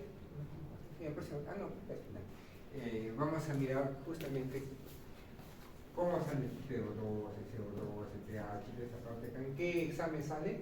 En el examen de análisis de gases arteriales. Este análisis de gases arteriales, o conocido como AGA, va a venir todos estos valores. ¿Quieren ver? Vamos a mirar. Todos estos.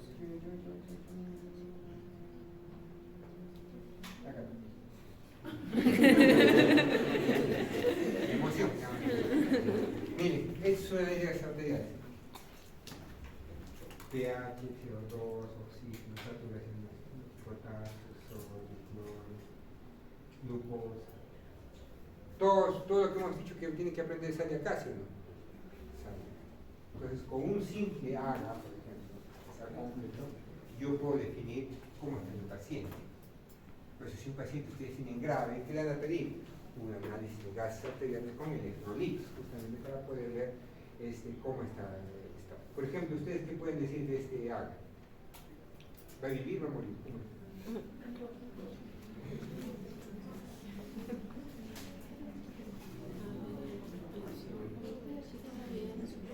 Está muriéndose, ¿sí o no? Sí. Pues el pH mide 6.9. ¿Cuánto era lo normal? 7.8. Ya está yéndose, está volteando en la esquina, ¿no? Entonces, ¿qué más? Todo el demás está marcando dentro del ínfimo, miren, el cosa un poquito de bajo. Miren el lactato. ¿Cuánto es el lactato normal, por ejemplo? Hasta 2 milimoles por litro. El lactato normal en el cuerpo, hasta 2 milimoles. Por ejemplo, acá ponen hasta 1.6 milimoles por litro. ¿Qué marcaba el lactato? Mecanismo por lo que es la parte anaeróbica, ¿sí o no? ¿Cuánto está ahí? 11. O sea, prácticamente está produciendo cualquier cantidad de ácido láctico. ¿Qué quiere decir? ¿Está sufriendo o no está sufriendo el cuerpo? Sí. Ah, sufriendo. Entonces está rumbo a la muerte este paciente. No me acuerdo qué tenía exactamente este paciente. No sé cuándo lo puede traer. El año pasado. Nunca he tenido, tuve que trabajar haciendo crítica así de imagino. Lo señor Pablo. Ya Pablo. Entonces, es por eso, ya podrán ver en la práctica clínica se va a utilizar esos valores, ¿sí? Entonces, ya saben qué es lo que tienen que estudiar, ¿sí? No solamente para fisiología, sino para semiología, para medicina 1, 2, 3, 4, todo lo que tienen que hacer y con las técnicas. ¿Está clarito? Fácil. Sigamos avanzando. Todavía esa parte de saber acidosis, metalcalosis, metabólica, poco a poco. No nos enseñamos. Siguiente. Entonces, como hemos visto, hay varios valores que no tenemos, ¿no? El sodio, el potasio. Pero acuérdense que no siempre van a ser valores constantes. Siempre van a tener una variabilidad en el tiempo. Esta variabilidad en el tiempo es complementaria. No es que siempre vamos a tener la presión 110-60. Yo tengo mi presión 110-60. Toda la presión tiene 130. Ah, estoy hipertenso, ya no sé, ya me va a morir. No es así, ¿no? Sino que por mecanismos, por múltiples causas, puede subir o bajar, es una serie de parámetros, una serie de valores en el cuerpo. Pues siempre se habla de un rango de normalidad. Cuando ya salimos de ese rango de normalidad, hablamos de estados patológicos. Entonces, en enfermedad, ¿qué ha pasado? Vamos a salir de ese rango de la normalidad. Como salimos de ese rango de la normalidad, ¿qué va a hacer el cuerpo? Va a tratar de compensar. Lo principal que hace el cuerpo es tratar de compensar. ¿Y de qué manera va a compensar? Por ejemplo, si nosotros estamos con una neumonía, como el Papa, una neumonía, ¿qué hace el cuerpo para compensar? Que no hay una buena cantidad de oxígeno. Comienza agitando. ¿Con qué intención? De jalar mayor cantidad de aire a mi pulmón. ¿Con qué intención? De que haya mayor concentración de oxígeno de una u otra forma y que me dé la cantidad de oxígeno en la sangre.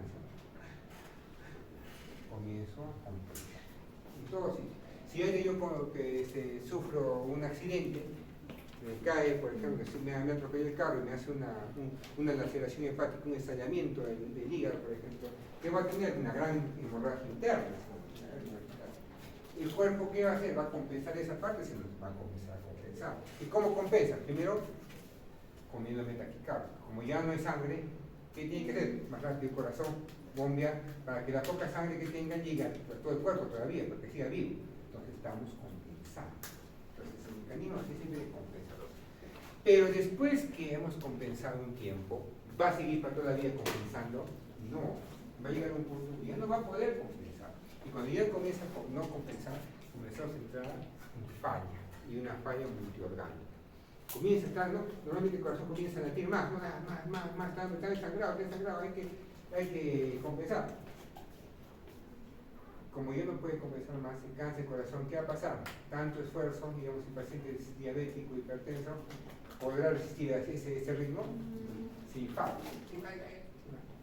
Comienza a bajar la presión. ¿Estamos de acuerdo? comienza a tener falla. Comienza a compensar, comienza, digamos, a fallar el corazoncito, ya no bombea ya. ¿Quién entra rápidamente en falla? El riñoncito. ¿Por qué? Porque ya no hay con qué, ya no llega sangre. Comienza a tener falla. Si ya no hay función del riñón, ya no hay cantidad, ya no hay bicarbonato. Si no hay bicarbonato, acidosis.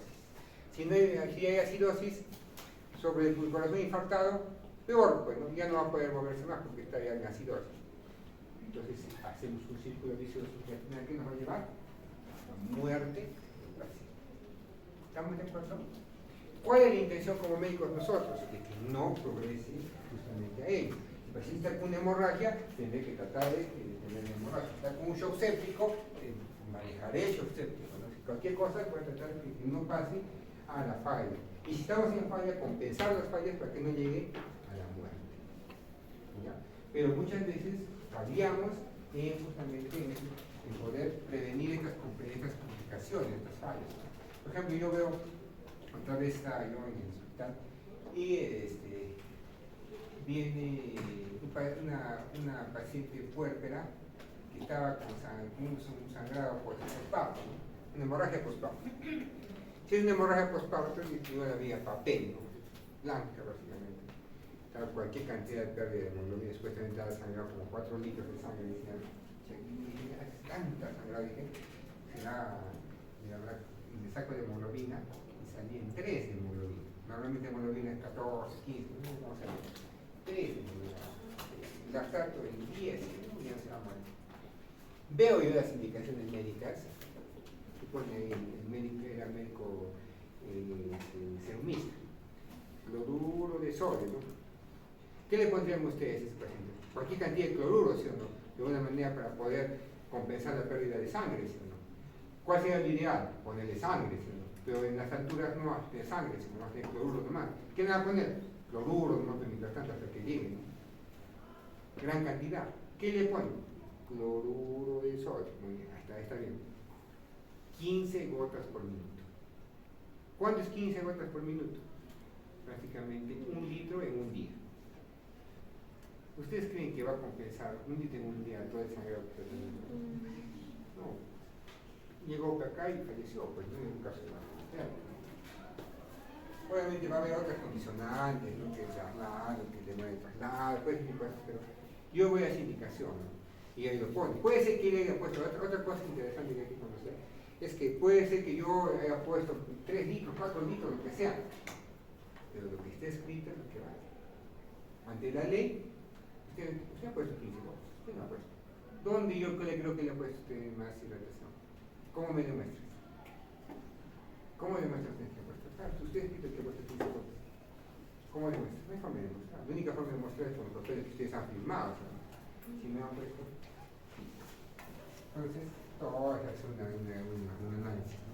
Entonces, hay que tener mucho cuidado con lo que escribimos. Desde ya vayan viendo esa parte de cuando van a hacer ustedes terapia clínica aplicada, cuando ya no es terapéutica, sepan bien, escribir bien las indicaciones, bien decir las indicaciones para que no tengan problemas. Más que todo con las enfermeras, que las enfermeras son bien literales. Ustedes dicen que le pongan tal cosa y le ponen, no hay el que, ¿cómo se dice? Se supone, ¿no? Se supone que es así, no existe se supone. Siempre bien claras las indicaciones. Sigamos avanzando. Entonces, sigamos viendo acá lo que hemos estado viendo en la parte de la circulación mayor, circulación ya menor, lo que es la microcirculación. ¿No? Acá tenemos nuestro corazoncito, ¿no? En nuestra bomba, va indicando lo que es el intestino, los riñones, esta parte también, no solo los principales. Si hay cualquier alteración, por ejemplo, un infarto de miocardio, va a haber una hipoperfusión a nivel intestinal, va a haber una hiperperfusión a nivel del riñoncito, va a haber una hipoperfusión a nivel de todos los capilares, y al final esa hipoperfusión, ¿a qué nos va a llevar? A la fabricación de lactato, ¿no? Lactato, mayor cantidad de lactato. Entonces, cuando ustedes ven lactato elevado, ¿qué van a pensar? Que tiene un proceso de hipoperfusión. Entonces, siempre va a ser todo un círculo vicioso, ¿no? Si hay una menos cantidad de. Si el paciente está en shock, por ejemplo, ¿qué quiere decir shock? El paciente está en un estado de hipoperfusión o baja de presión, ¿no? Si hay menos cantidad de presión por un infarto, por una infección severa, ¿no? Va a haber menos cantidad de irrigación del intestino. Entonces ahí viene una pregunta que siempre les hago. Si el paciente está chocado, está con lactato elevado, ¿le voy a dar de comer? ¿Ustedes creen que el cuerpo está pensando en que coma?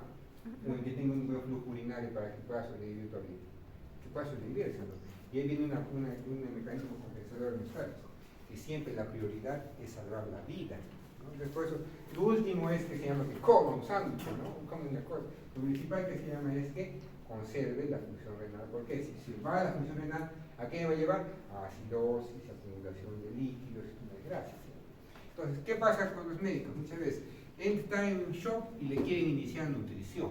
Le inician nutrición, porque el enfermo que come no muere, ¿no? Escuchado ese término, el enfermo que come no muere, nutrición. Le dan la nutrición, ¿usted cree que va a digerir? No, se va a quedar ahí. Y se queda ahí, ¿qué va a pasar con el paciente?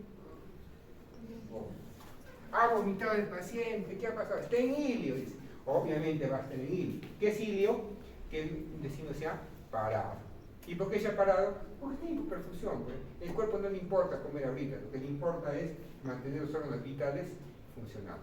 Y en la parte intestinal no es vital, porque 2 días, 3 días, 4 días, puede quedarte 5 no va a pasar nada. Pero el problema es si te quedas 3 días, 4 días sin riñón, en falla renal, te vas a morir, ¿no? Entonces es la prioridad. ¿Estamos de acuerdo? Entonces siempre va a ser eso el punto, ¿no? Al final, si baja la cantidad de presión, hay menos cantidad de presión, menos cantidad de presión, menos cantidad de presión. Acá esta célula que recibía normal, su nutrición era feliz y contenta, ¿va a poder recibir su nutrición? No. Entonces comenzamos a tener un mecanismo de anaerobiosis. Y al final terminamos formación de lactato. Y al final, como esta célula ya no recibe buena cantidad de oxigenación, buena cantidad de nutrientes, ¿funcionará normal? No va a funcionar normal. Y entonces comenzamos a disfuncionar a nivel capilar. Y cuando ya comenzamos a disfuncionar a nivel de la microcirculación, ahí hablamos de una severa hipoperfusión y comenzamos a tener falla de órganos. Y comienza a fallar el corazón, comienza a fallar el riñón, comienza a fallar los pulmones, comienza a fallar la parte cerebral, y al final, si no lo compensamos, se va a dar.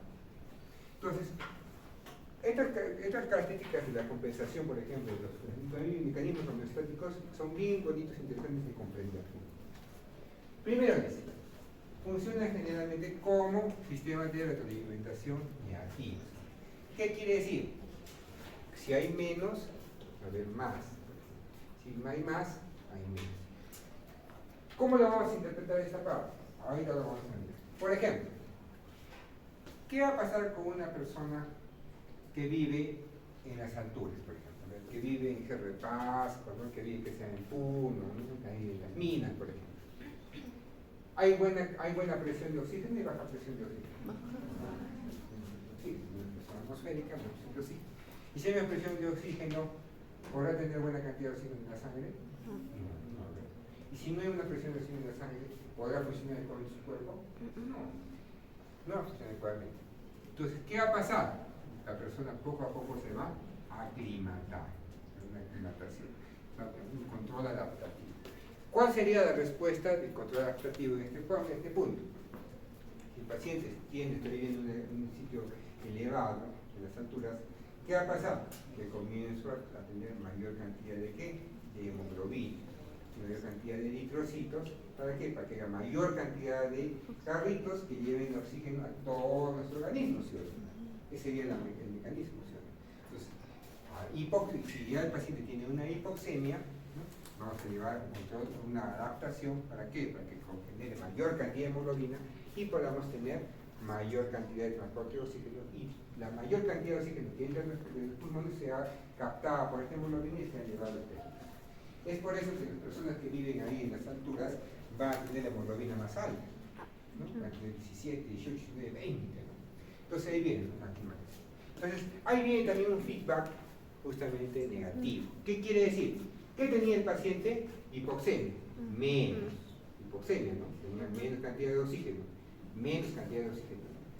¿Cómo he resuelto eso? Con más hemoglobina, menos, más. ¿Estamos de acuerdo?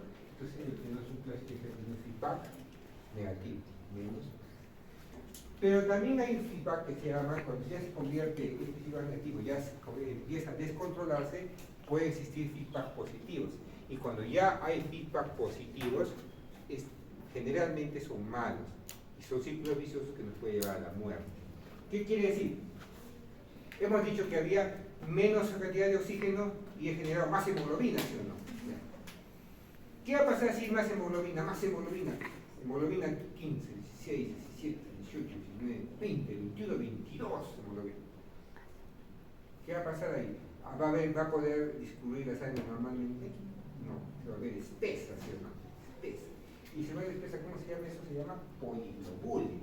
Entonces, si hay una poliglobulia, ¿podrá pasar todos los eritrocitos por los capilares? No. Tendrán oxígeno, pero no van a pasar. Y si no pasan esos eritrocitos por los capilares, ¿podrán llevar la oxigenación a esta célula? No. Entonces, ¿qué va a censar el cuerpo? Va a censar que hay buena cantidad de oxígeno o que hay baja cantidad de oxígeno. Que hay baja cantidad de oxígeno. Y si hay baja cantidad de oxígeno, ¿qué va a ser su respuesta? Más hemoglobina, ¿sí o no? Entonces, había más hemoglobina. Hubo menos oxigenación. ¿Cuál es la respuesta entonces? Más hemoglobina. Más hemoglobina, más empeora el cuadro, más hipoxemia, más va a generarse más estímulo para la hemoglobina, y es lo que pasa en la serie de puntos, sin lejos, ¿no? Comenzamos a tener pacientes que tienen poliglobulia reactiva, ¿no? Que son círculos viciosos positivos, ¿no? Positivamente, más hemoglobina, más hipoxemia, más hemoglobina, más. ¿Qué tenemos que hacer? Un feedback negativo. ¿Cuál sería un feedback negativo? Sacarle sangre. ¿Qué se hace en los pacientes? Se le hace sangrías. Una sangría, no es la que toman, ¿no? Sangrías. Así que le quita, ¿qué se llama tanto? Se le quita 15.000 progresivamente. ¿Para qué? Para poder de una manera hacer una feedback negativo. Además, tal el momento. ¿Está comprendido esto el tipo de los feedback? Interesante, ¿no? ¿Se acuerdan que la mayoría de feedback que son negativos? Los positivos generalmente nos van a llevar a fracasos, llevar a los ciclos viciosos y a la muerte, ¿no? ¿Sigue bajando? ¿Qué más dice? No mantiene una variable estable. ¿Qué quiere decir? Acuérdense, si es que el paciente que se llama en la mañana está ha tomado gran cantidad de agua, va a bajar un poquito capaz la cantidad de sodio. Después, en la todo el día no tomó agua, aumenta la cantidad de sodio. Va a haber siempre oscilaciones mínimas, obviamente, de la cantidad de sodio, la cantidad de potasio, la cantidad de oxígeno. Cuando duermen ustedes, si alguna vez ya tomó la saturación de oxígeno, ahorita si tomo la saturación de oxígeno, ¿cuánto están? 95, 96, ¿no? Ya sabemos qué quiere decir saturación de oxígeno, ¿no? Ya. Entonces, pero cuando van a dormir, ¿sabes? O como Don Gilberto, me acuerdo ayer, se llama apnea obstructiva del sueño, eso puede ser que le van a recordar esto. Entonces, no respira, la saturación es de 88, 89, así está. A ver, toman a sus papás en la noche, duerman con ellos hoy día, ¿verdad? Van a ver que su saturación va a bajar. No se van a asustar, es normal, ¿no? Muy bien. A ver, y como hemos dicho ya, la jerarquía de variables a controlar es de acuerdo a la prioridad de la vida, ¿no?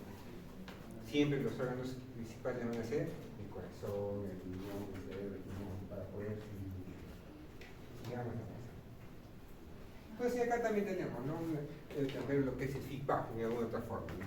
Acá habla, por ejemplo, de un valor de referencia, por ejemplo, de la presión arterial. Vamos a poner la presión arterial de esta manera.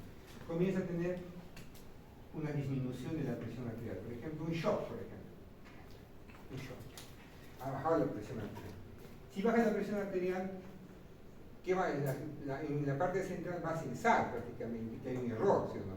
Que hay una disminución de la presión arterial. Inmediatamente, ¿qué le va a decir? ¿Sabes qué? Estamos con pérdida de presión. ¿A quién le van a activar? Al sistema simpático. El sistema simpático, no hay presión, actúa. Actúa que va a liberar lo que es la nueva adrenalina. ¿Para qué? Para que haya mayor cantidad de una vasoconstricción, que haya mayor cantidad capaz de frecuencia cardíaca, para que haya taquicardia, ¿no? Que haya mayor fuerza en la contracción. ¿Y con eso qué va a llevar? A una elevación de la presión arterial. Y si me eleva la presión arterial, ¿ya? Vamos a tener los vasoreceptores, por ejemplo, el globo carotídeo, la carótida, ¿sí? Vamos a tener que sean nuestros receptores, y que van a decir, oye, ya está con buena presión arterial, ya hemos elevado la presión arterial, y hemos elevado, seguimos elevando y ya no, entonces, pues, ¿sabes qué? Ya bájale, estamos bien. Por eso que hicimos un feedback negativo. Y después está como punteadito. ¿Estamos de acuerdo? Es una retroalimentación que se llama negativa. Imagínense que sea positiva. Oye, está elevada, eleva más. ¿Qué quiere decir? Más hipertensión, más hipertensión, más hipertensión. ¿A qué nos va a llevar? A un fracaso prácticamente de la parte cardiovascular, un edema de pulmón. Imagínense que si comienza a elevarse sobremedidamente la presión arterial, comenzamos a tener, si tenemos un aneurisma, ¡no! Se reventó, hemorragias intracerebrales, ¿me entienden? Entonces siempre pues, un feedback positivo, más, no es bueno. Siempre tiene que haber un feedback negativo para que podamos compensar. ¿Estamos de acuerdo? ¿Se ha comprendido esa parte? Y con esta imagen vamos a terminar nuestra clase de hoy. Y hemos hablado de la hemorragia, ¿sí o no? Y esta es parte de la hemorragia. Y es lo que sucede, ¿no? En la parte de los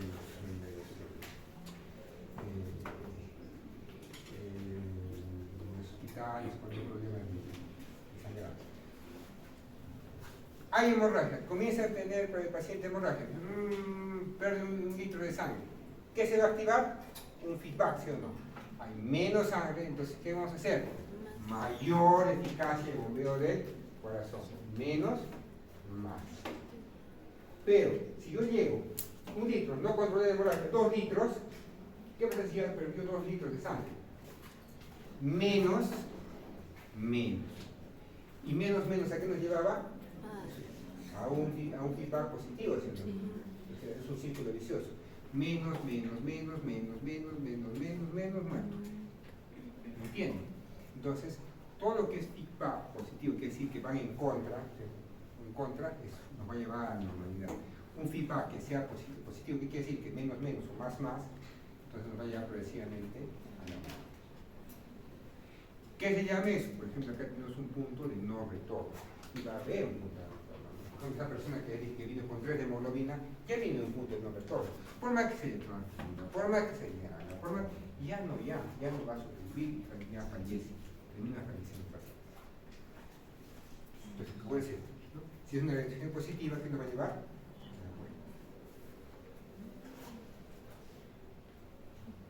Ojo, para que no se van a entrar, yo sé que se están confundiendo. Esta retribución positiva, ¿qué quiere decir? Puede ser más, o menos, eso se refiere. ¿No? Y acá, por ejemplo, pues, negativo, ¿qué quiere decir? Más, o menos, más. No se van a confundir con positiva. A eso se refiere, ¿ya? No se van a incluir.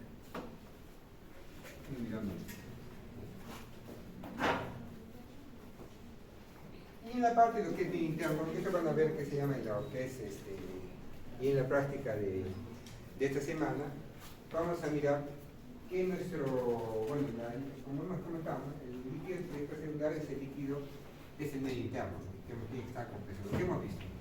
Entonces, ¿qué van a hacer en parte de la práctica? Van a hacer lo que es un equilibrio electrolítico, un balance hídrico. Lo que ingresa tiene que ser igual a la salida, que eso vamos a ver la próxima semana, ¿no? Y ahí vamos a ver varios espacios, ¿no? Generalmente, ¿qué vamos a decir? Que el agua corporal total, más o menos, ¿en cuánto? El 60% del peso.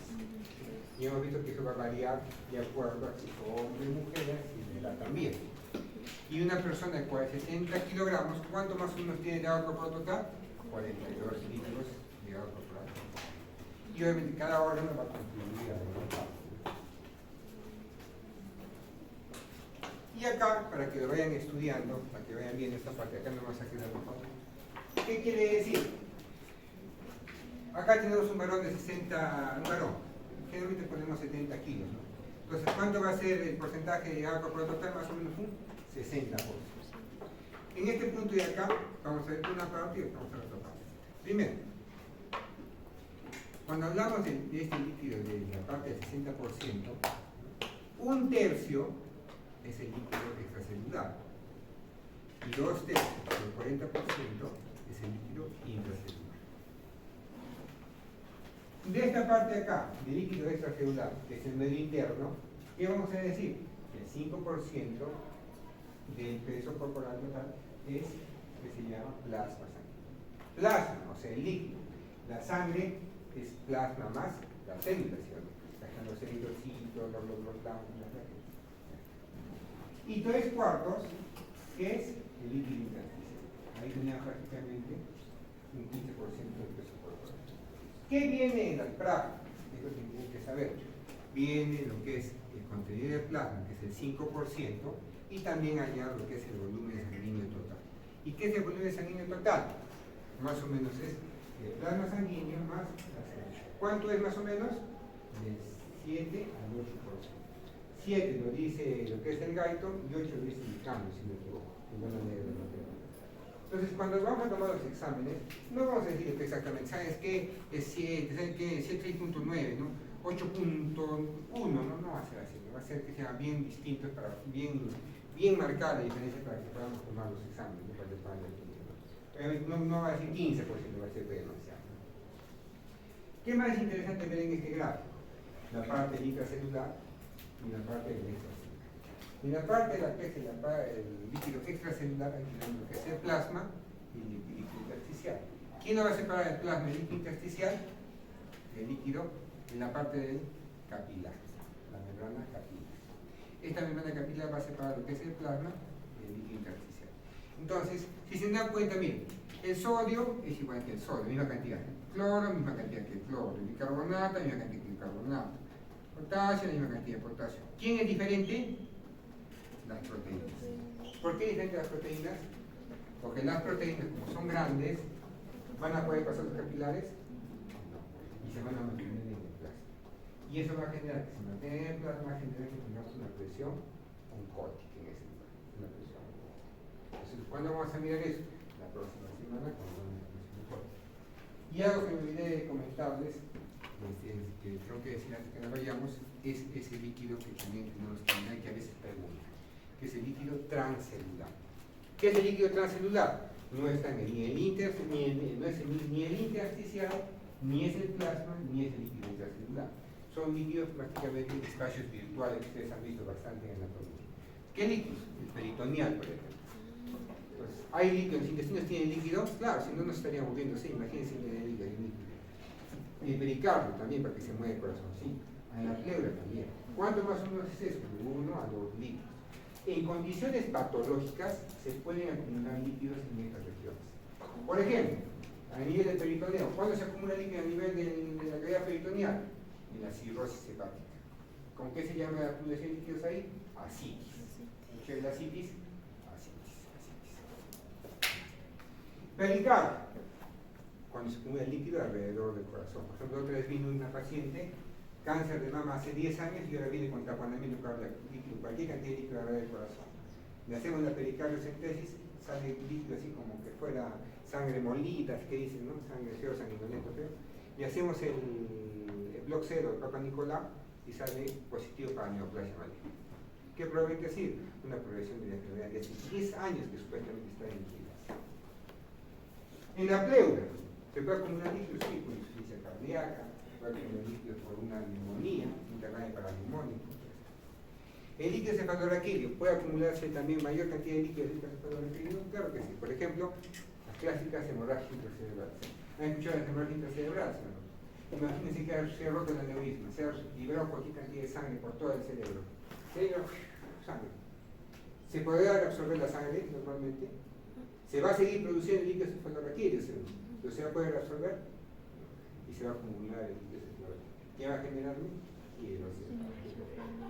Y tanta hidrocefalia, tanto aumento de la presión nos puede llevar a la muerte. ¿Estamos de acuerdo? ¿Se van a olvidar? No. Espero entonces que no se olviden. Entonces ahí nos quedamos. ¿Ya? La próxima semana terminamos con títulos y comenzamos con trastornos de sodio, potasio y lo que es una parte de la. Listo, Jorge. Nos vemos entonces el día